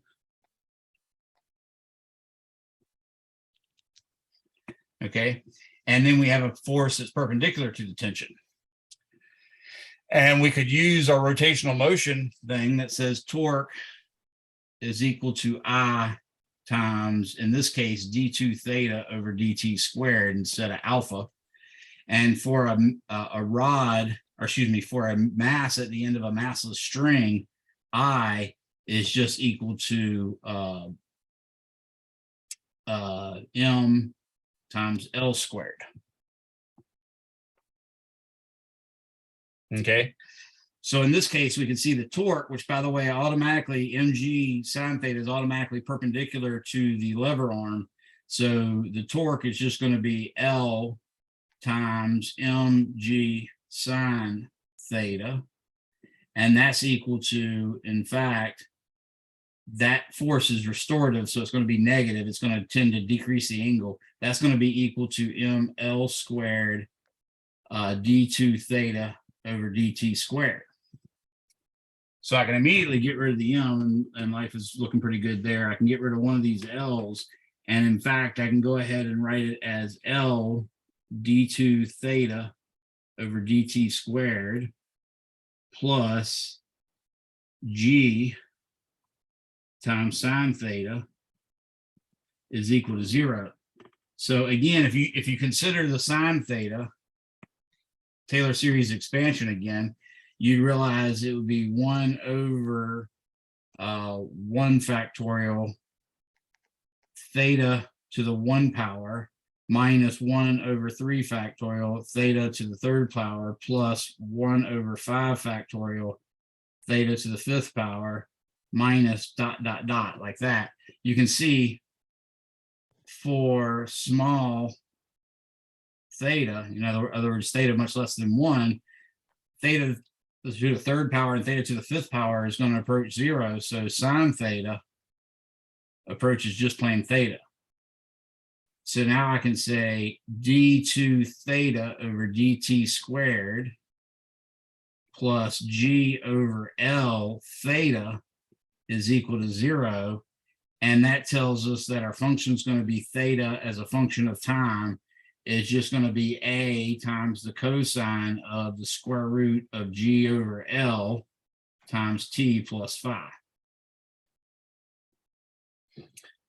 Do you see? It's the exact same equation we had before, except for K over M being, or excuse me, being G over L.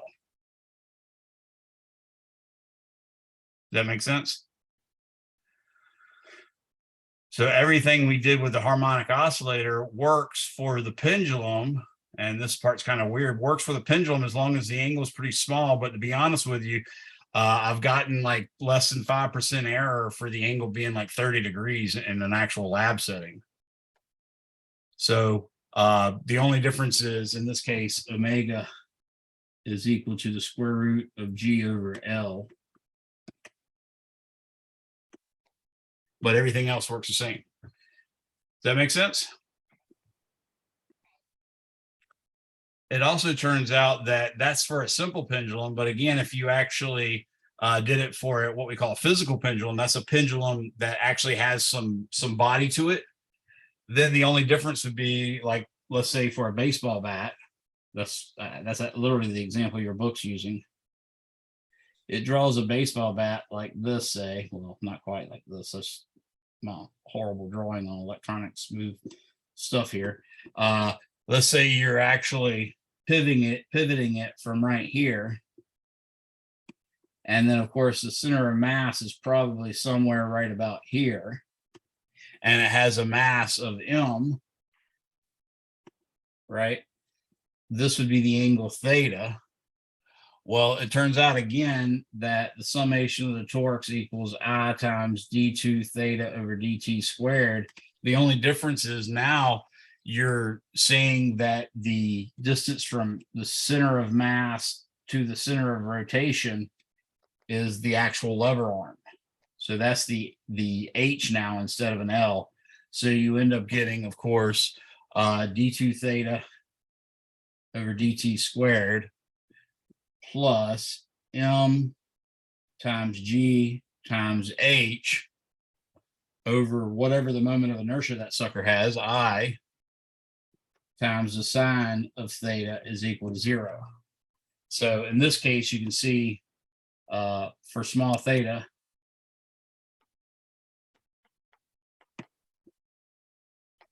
we get omega is equal to the square root of mgh over I. So even the physical pendulum, which is more realistic, I mean, even the string has some weight, but we just can't measure that in that much in detail.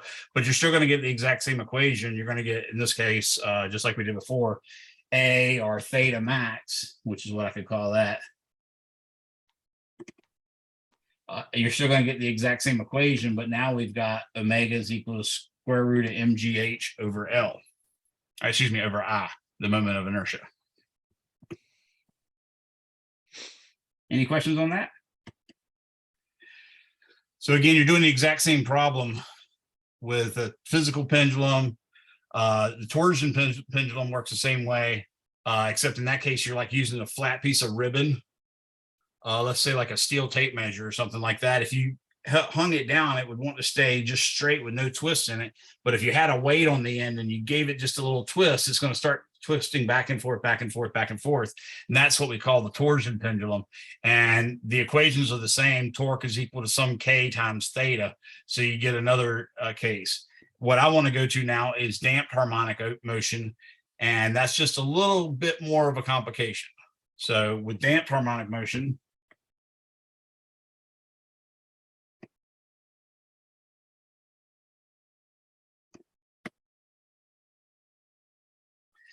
we have let's say an air resistance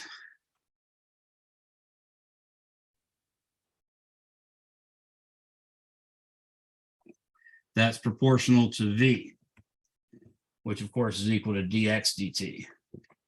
So what we have is m d2x over dt squared is equal to negative b times dx over dt and negative kx. Okay, now this B happens to have something to do with the viscosity of the material the mass is moving through. It has something to do with the cross-sectional area of the mass. In other words, if the mass is going in the XY or in the X direction, then the extent of the shape of the object in the y and z directions. If you take that cross section, that area right there in those in that YZ plane, then that's the cross sectional area. And there's two ways it works out. One is it's proportional to the velocity, and the other one is where it's proportional to the velocity squared.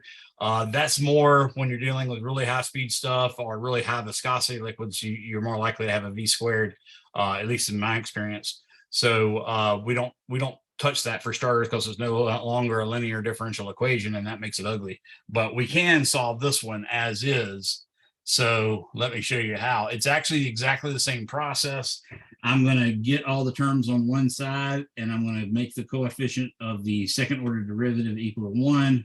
So it's going to say plus b over m dx dt plus k over m times x is equal to 0.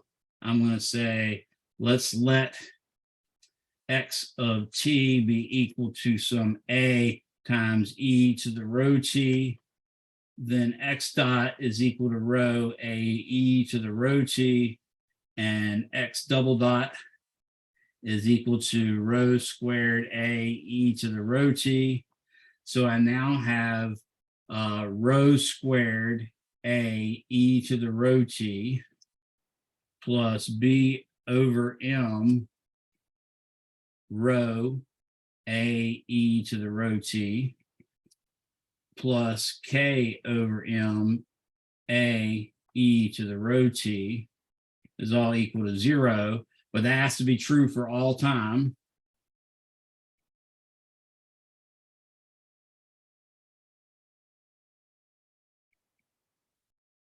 So we can say rho squared plus b over m times rho plus k over m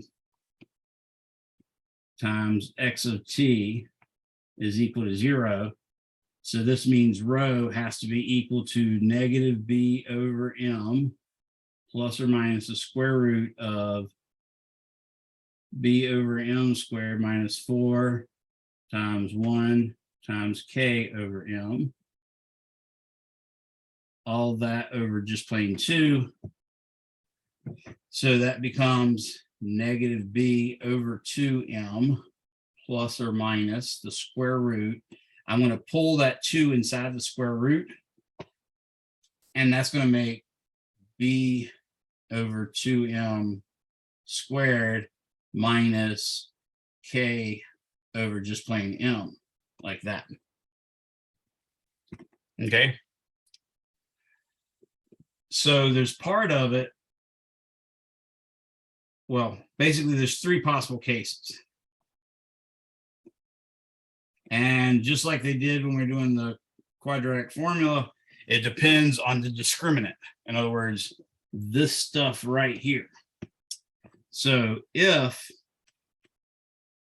b over 2m squared is less than k over m, then rho is equal to negative b over 2m plus or minus I times, let's call it omega prime, where I'm going to call this quantity right here, actually, I'm going to call omega prime equal to the square root k over m minus b squared over 4m squared.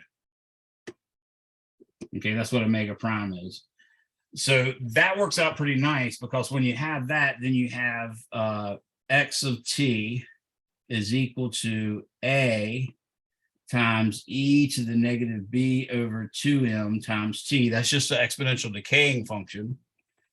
And then you're going to have times c1 e to the I omega prime t plus c2 e to the negative I omega prime t.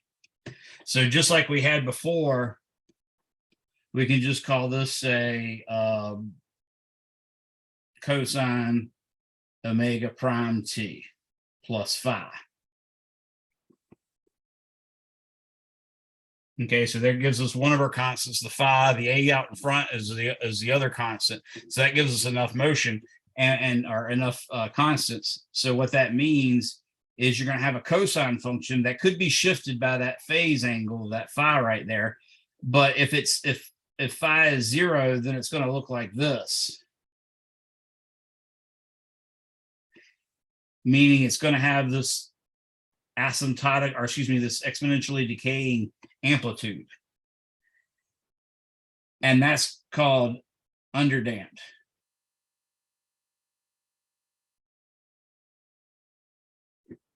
Okay.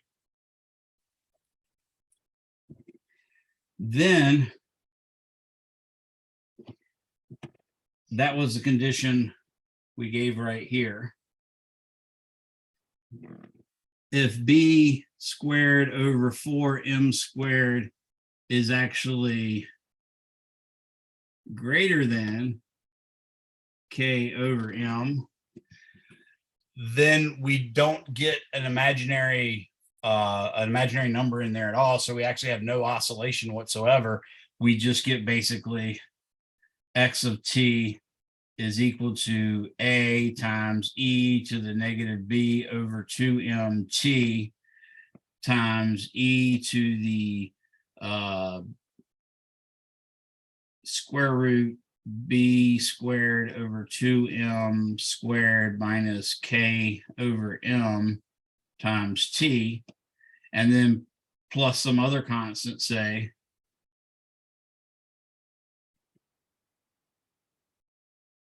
e negative square root b squared over 2m squared minus k over m times t. And then we end our parentheses here. That's no oscillation whatsoever. You don't, an exponential does not become a sine or a cosine unless there's an I in it. So you're just going to get an exponential decay with an exponential growth, and they're going to fight each other. And that, in fact, is going to become the case where I think we call it critically, no, in that case, we call it overdamped. So this means overdamped.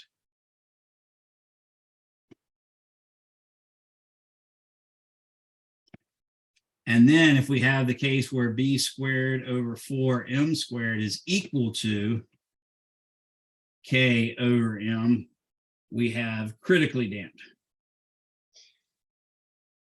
And here's what happens with that from a differential equation standpoint.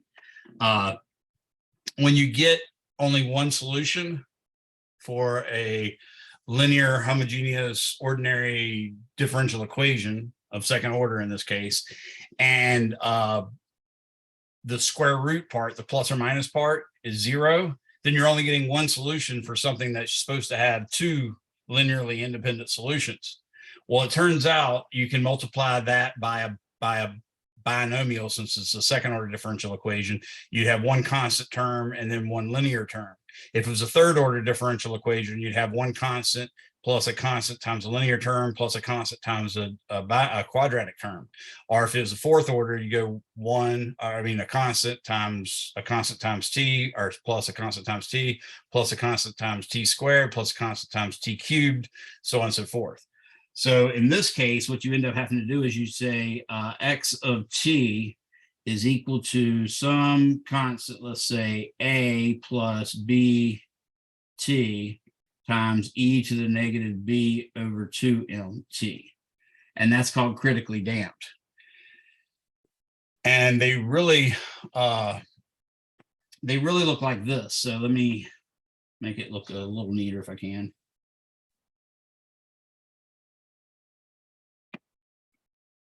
So in the case of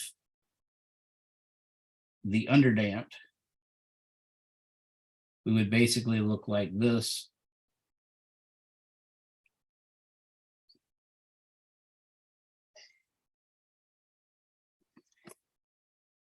In the case of critically damped, we would actually look like this.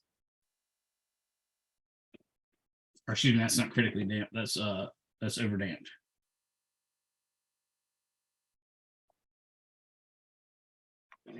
And in the case of critically damped, we'd look like this, where basically it would come down a little quicker and then die off.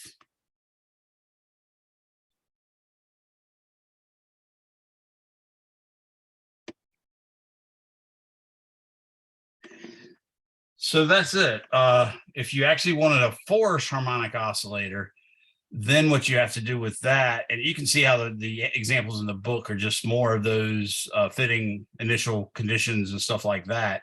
When you have a forced harmonic oscillator, your book is kind enough to just give you for this.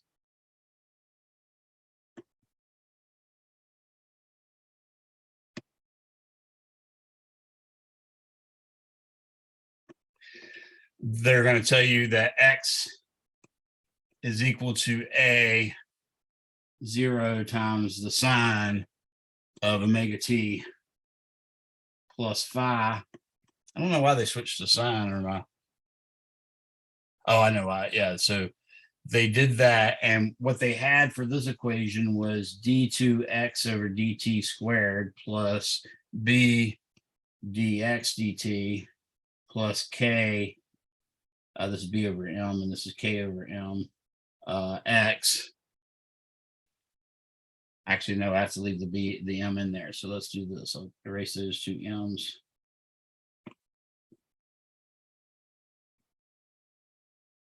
And this is equal to some f0 times cosine omega t. So that's what it looks like when you have a forced harmonic oscillator. Notice it's no longer homogeneous because of this term right here. If this term were 0, it'd be homogeneous, but since it's not 0, it's non-homogeneous. And the solution, like I said, was x is equal to a0 sine omega t plus phi. And they've done the polite favor by saying that the a0 is in fact f0 divided by m times the square root of omega squared minus omega 0 squared plus b squared omega squared over m squared. And phi 0 is equal to the inverse tangent of omega 0 squared minus omega squared over omega times b over m. So that's just a plug and chug type of thing. You're expected to just be able to throw in there if you need it. But that really is it. The omega 0, by the way, is basically the frequency that you find from doing the rho squared plus b over m rho plus k over m. And then the omega is the frequency of the actual force, the frequency of the force that's being applied to it. And you can see as this omega becomes omega 0, this quantity gets quite large. And that's what we call resonance. So that's actually what, causes, for instance, the Tacoma-Narrows bridge to collapse, or for you to be able to increase your swing height when you're on a swing set. Any questions on that? And they even define something called the Q value, which tells you how close you are basically to resonance. And they say Q is equal to m omega 0 over b, or another way of talking about it is the difference in the omegas over the omega 0 is actually equal to 1 over q. So that's another way you can do it. But again, these are just other examples for harmonic motion that can be applied. It's 7:26 now. So the next chapter we're going to is chapter 15. And that's very much like this one, except it is not just talking about simple harmonic motion, where you have some oscillation in one direction and some motion in the other direction. It's actually talking about wave motion, where you have oscillation in one direction and then motion in another direction. It can be multi-planes. And in fact, we're talking about wave motion in general. The difference is that a wave equation is typically of the form. Notice that I'm not using the full D there. I'm using that special backward 6 thing. So the second partial, say, of D with respect to x squared is equal to second partial of D with respect to time squared. And that has to have 1 over v squared in here, where this is the actual velocity of the wave.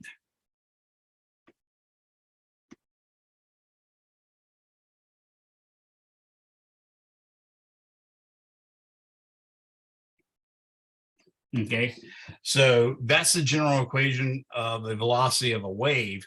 And in fact, when Maxwell took what basically Michael Faraday had written up in his notes, but with no mathematics, because Michael Faraday was a self-created genius. He was already brilliant, but he was poor, had no real access to the things that the upper class had, so he didn't have much education beyond the age of 15 or 16.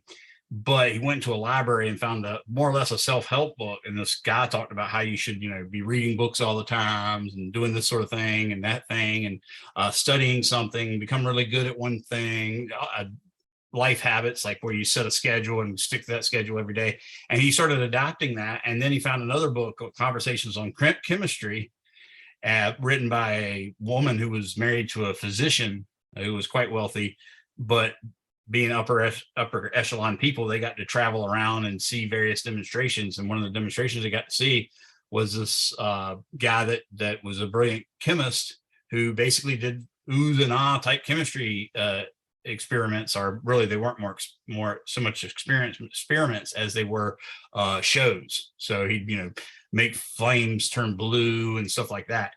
Well, he read this book that this woman wrote, which was really just like a conversation that 3 intelligent and curious women were having between one another, where the author was teaching everyday women what we've learned in chemistry by that date. So he's learning about a bunch of chemistry, and then he ran into that guy and started working for him and became a brilliant experimentalist. But having that lack of a firm mathematical education, or a really upper echelon education, prevented him from making some of the conclusions in a more exact way that math would allow you.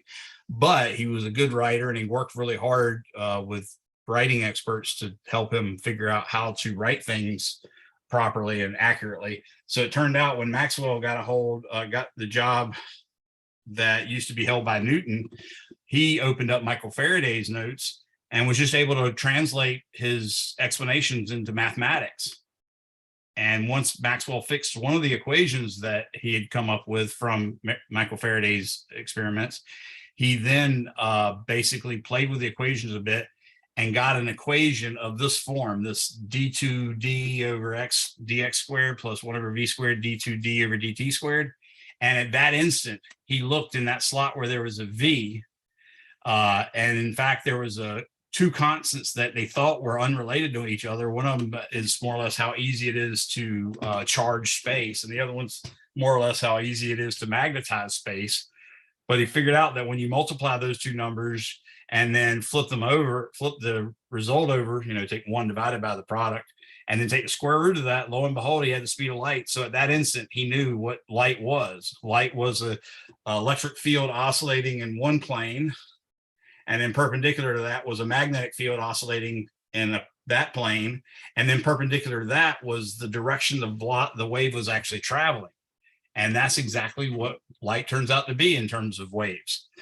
So anyways, that was a really big deal. So whenever you see this type of equation, it's a wave equation, and it has all that stuff that I talked to you about before, the omega, the F, and the period, but it also has the wavelength and velocity that I had already showed you as well. So you already have a little bit of a leg up on that. Then it's just a matter of realizing that when you deal with waves, there's basically 2 types. There's a transverse wave, which means that the oscillation, the direction that wobbles, is perpendicular to the direction of travel. So if you take, for instance, a really long spring, spring, and attach it to a distant doorknob, and you shake it up and down at just the right rate, you'll get basically where one hump goes up like this and runs back to the doorknob. And then because the doorknob's rigid, it'll flip upside down and it'll come back to you upside down. Now, if you actually have that wave come back to you at exactly the instant you send the next one down, you'll get what's called a standing wave. And you'll get this pattern where it looks like this, and then this, and then this, and then this. Or if you do it faster, you'll get a pattern that looks like this, and then this, and then this, and then this. So it looks like, you know, two bubbles. And then if you do it further, you'll get a hump, a dip, a hump, and then a dip, a hump, a dip, and so on and so forth. Those are all standing waves, and those are all transverse waves. The longitudinal ones are things like pressure waves that come from an explosion or a storm or a nuclear explosion, any of that kind of stuff. And it's actually just sound. So for instance, when your speaker in your car, when a large current goes through it, that actually creates it creates a large magnetic field because it's got electromagnet in it, and the electromagnet is attached to the back of that diaphragm, and it pulls it really far. By pulling it really far in away from the air, it makes the air right in front of that diaphragm really, really low density. It's called a rarefaction, RAREFACTION. And then when the current reverses, it creates a push on the magnet, and then when it maximizes, it pushes out, and that causes a compression where all the molecules are up against each other.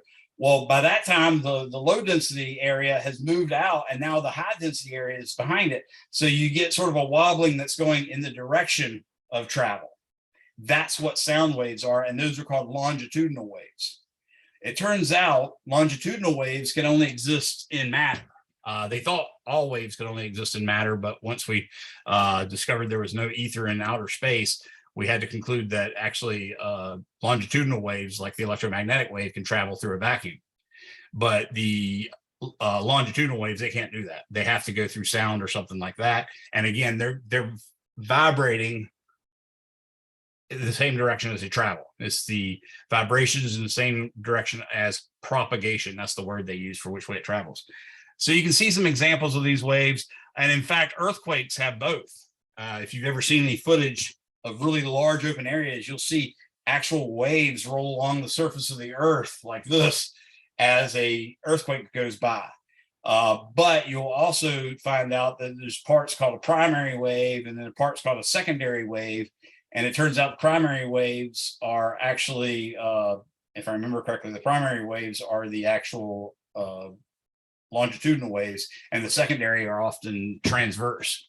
And we could use that, again, I might have them mixed up because I'm not a geologist, but we can use that to even determine where our Earth is actually solid in its core versus where it's liquid, because it turns out transverse waves can't go through a liquid. I know you're thinking an ocean wave right now is a transverse wave, right? But it's not going through an ocean, it's going on top of an ocean because the ocean has surface tension.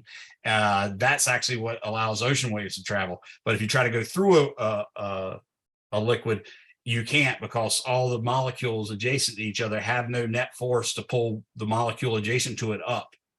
So you only get longitudinal waves through water. So if you map out earthquakes over several years, you'll find roughly by determination and looking at where P waves didn't arrive or S waves didn't arrive, you can actually figure out about what fraction of the Earth is liquid. Of course, the part getting inside, there's another solid core inside the Earth. That part you can't figure out from the waves because the liquid on the outside basically erases all effects there. But we can make similar pressures with similar materials as we have in the center of the Earth. And we find that when we get to a certain point within the center of the Earth, that liquid turns back into a solid. So we actually have a solid inner core followed by a liquid inner core followed by a solid outer part and then a mantle. So anyways, all that stuff comes from wave motion and stuff like that. It turns out that when you go to analyze waves, you can make wave equations, but it turns out that all transverse waves basically have a velocity that's proportional to the square root of some force quantity, like the velocity of a wave on a string is the square root of the tension divided by some mass type quantity, which in this case is mass per unit length, mu. So that's one of the expressions that we find out when we study actual wave equations. The velocity of the wave on a string is equal to the square root of the tension divided by mu, where mu is the mass per unit length. If you've ever played a stringed instrument, you'll know that some strings are thick and therefore probably have a high mu, and then other strings are very, very thin and therefore have a small mu.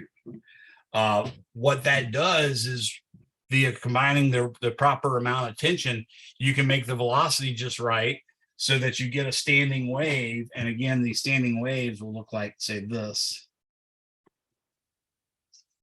This is it at rest. The fundamental frequency is oscillating back and forth between this and this. Then you could actually whip it up a little harder.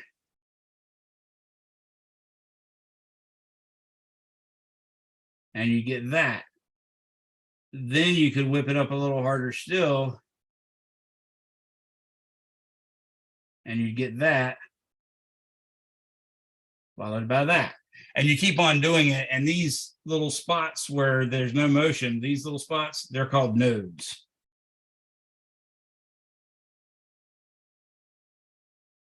And these spots are called antinodes.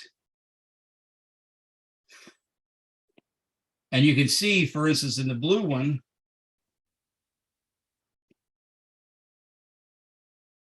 that one tells you the length is equal to the wavelength because it's a whole sine wave. And the red case, that one means the length of the string is actually equal to 3/2 of a wavelength, because it goes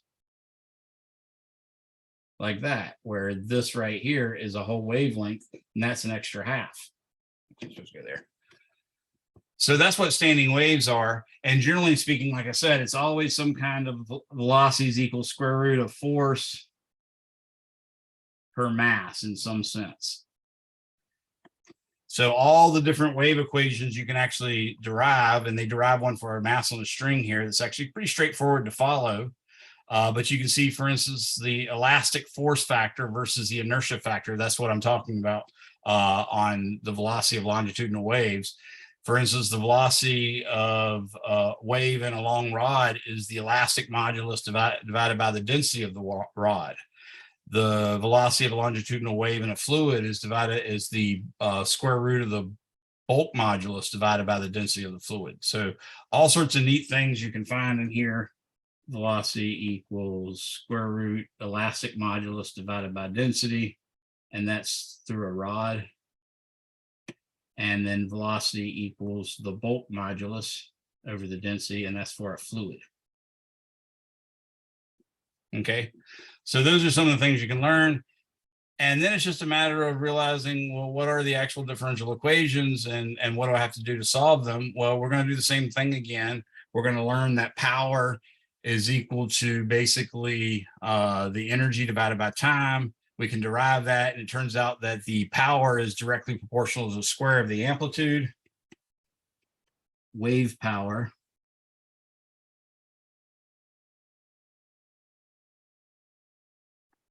is proportional to the square of the amplitude, but it's also proportional to the square of the frequency. The intensity, which is the power per unit area, so wave intensity,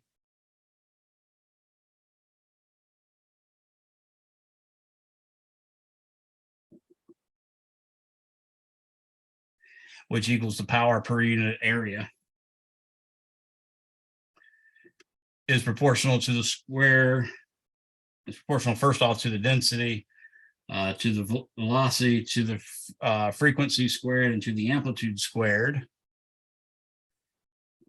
And neat stuff like that. And from that, we can figure out basically how do waves deliver their energy when they arrive? Why do they fall off as 1 over the distance squared? Neat little things like that. So when we get together next time, we'll jump right into that. And that'll be pretty much the last chapter that we're covering. The rest of the time I'm going to spend with answering questions, letting you guys take practice tests. told Mr. Mitchell he can do as many labs as he wants.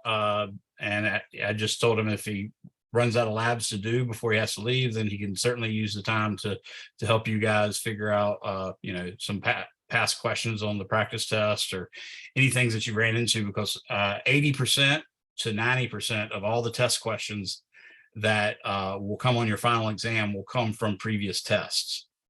So what I did when I made the practice final that's up there now is I took all the questions that I had in a bank for the online test. Each of you got a different version each time you took it. So that makes it more questions per test, but the advantage is you get to take it over and over, and you get to take it with internet resources and stuff like that. So I have those banks, and then I have the banks from the actual face-to-face test, which everybody had was pretty much the same. And I've split those up sort of evenly, so you get an equal spread of all of them. And I give you, I think I did 10 or 15 problems each time you take the practice final, and it's going to come from all those different banks. So that's the single best thing. Once you've learned this material, finished all your tests, the single best thing you can do to prepare for the final is to take that practice final over and over and over and over again. So any questions on anything before I let you guys go? I just had a quick stupid question about what you just wrote on the screen, which Okay. is is that P or is it rho? You mean here? For wave intensity, yeah. Yeah, that's a rho, that's a density. So if we were trying to figure out the wave intensity in water, we would have to use the density of water. Exactly. Okay. Yeah, and that's why, for instance, when someone hits you with a wave of bass music, say from a tuba or a radio, it's not a big deal. But when a wave hits you, it's a big deal, because the density of air is about 1.24 kilograms per cubic meter, whereas the density of water is about 1,000 kilograms per cubic meter. Oh, yep. All right. Thank you. No problem. So yeah, notice that's also what I had in these two equations for velocity. The velocity in a rod or a solid is the elastic modulus E divided by the density rho, and then take the square root. And then the velocity of a wave through a fluid, and this is like sound waves, for instance, you would think, since it's inversely proportional to the density, you'd think, oh, okay, well, sound's going to go really slow in water because the density is so much larger than for air. Well, yeah, the density is 1,000 times bigger for water than it is for air, but the bulk modulus for water is 1,000,000 times larger, almost 1,000,000 times larger. So you can tell that ultimately the velocity of sound in water is considerably faster. That's why sound's considered omnidirectional. If you're a scuba diver, you know that any of your friends trying to get your attention while you're scuba diving, maybe they see a big shark or something cool like a manta ray they want you to see. You can keep a wrench on you and hit your scuba tank, and they'll hear the scuba tank, but they'll have no idea where it came from, because it's used to on the order of a millisecond being between the sound hitting your right ear versus hitting your left ear. Underwater, that speed's, I think, a factor of 20 faster. So underwater, it's way too small of a time interval between the two. So your brain just processes the sounds coming from every direction, not that one direction. Isn't that cool? All right. Anybody else have any questions? Well, you're all free to go. Thanks for coming, everyone. And thanks for keeping me on my toes. Nora, catching me in a couple of errors. That's great. That helps your students as well. So I'm sure they're appreciative. So you guys are free to go, and I will see you on Wednesday. And don't forget to let me know if you want to take the final on the 27th. Have a good evening, Professor. You too. Thank Thanks, you. Professor. Thank you.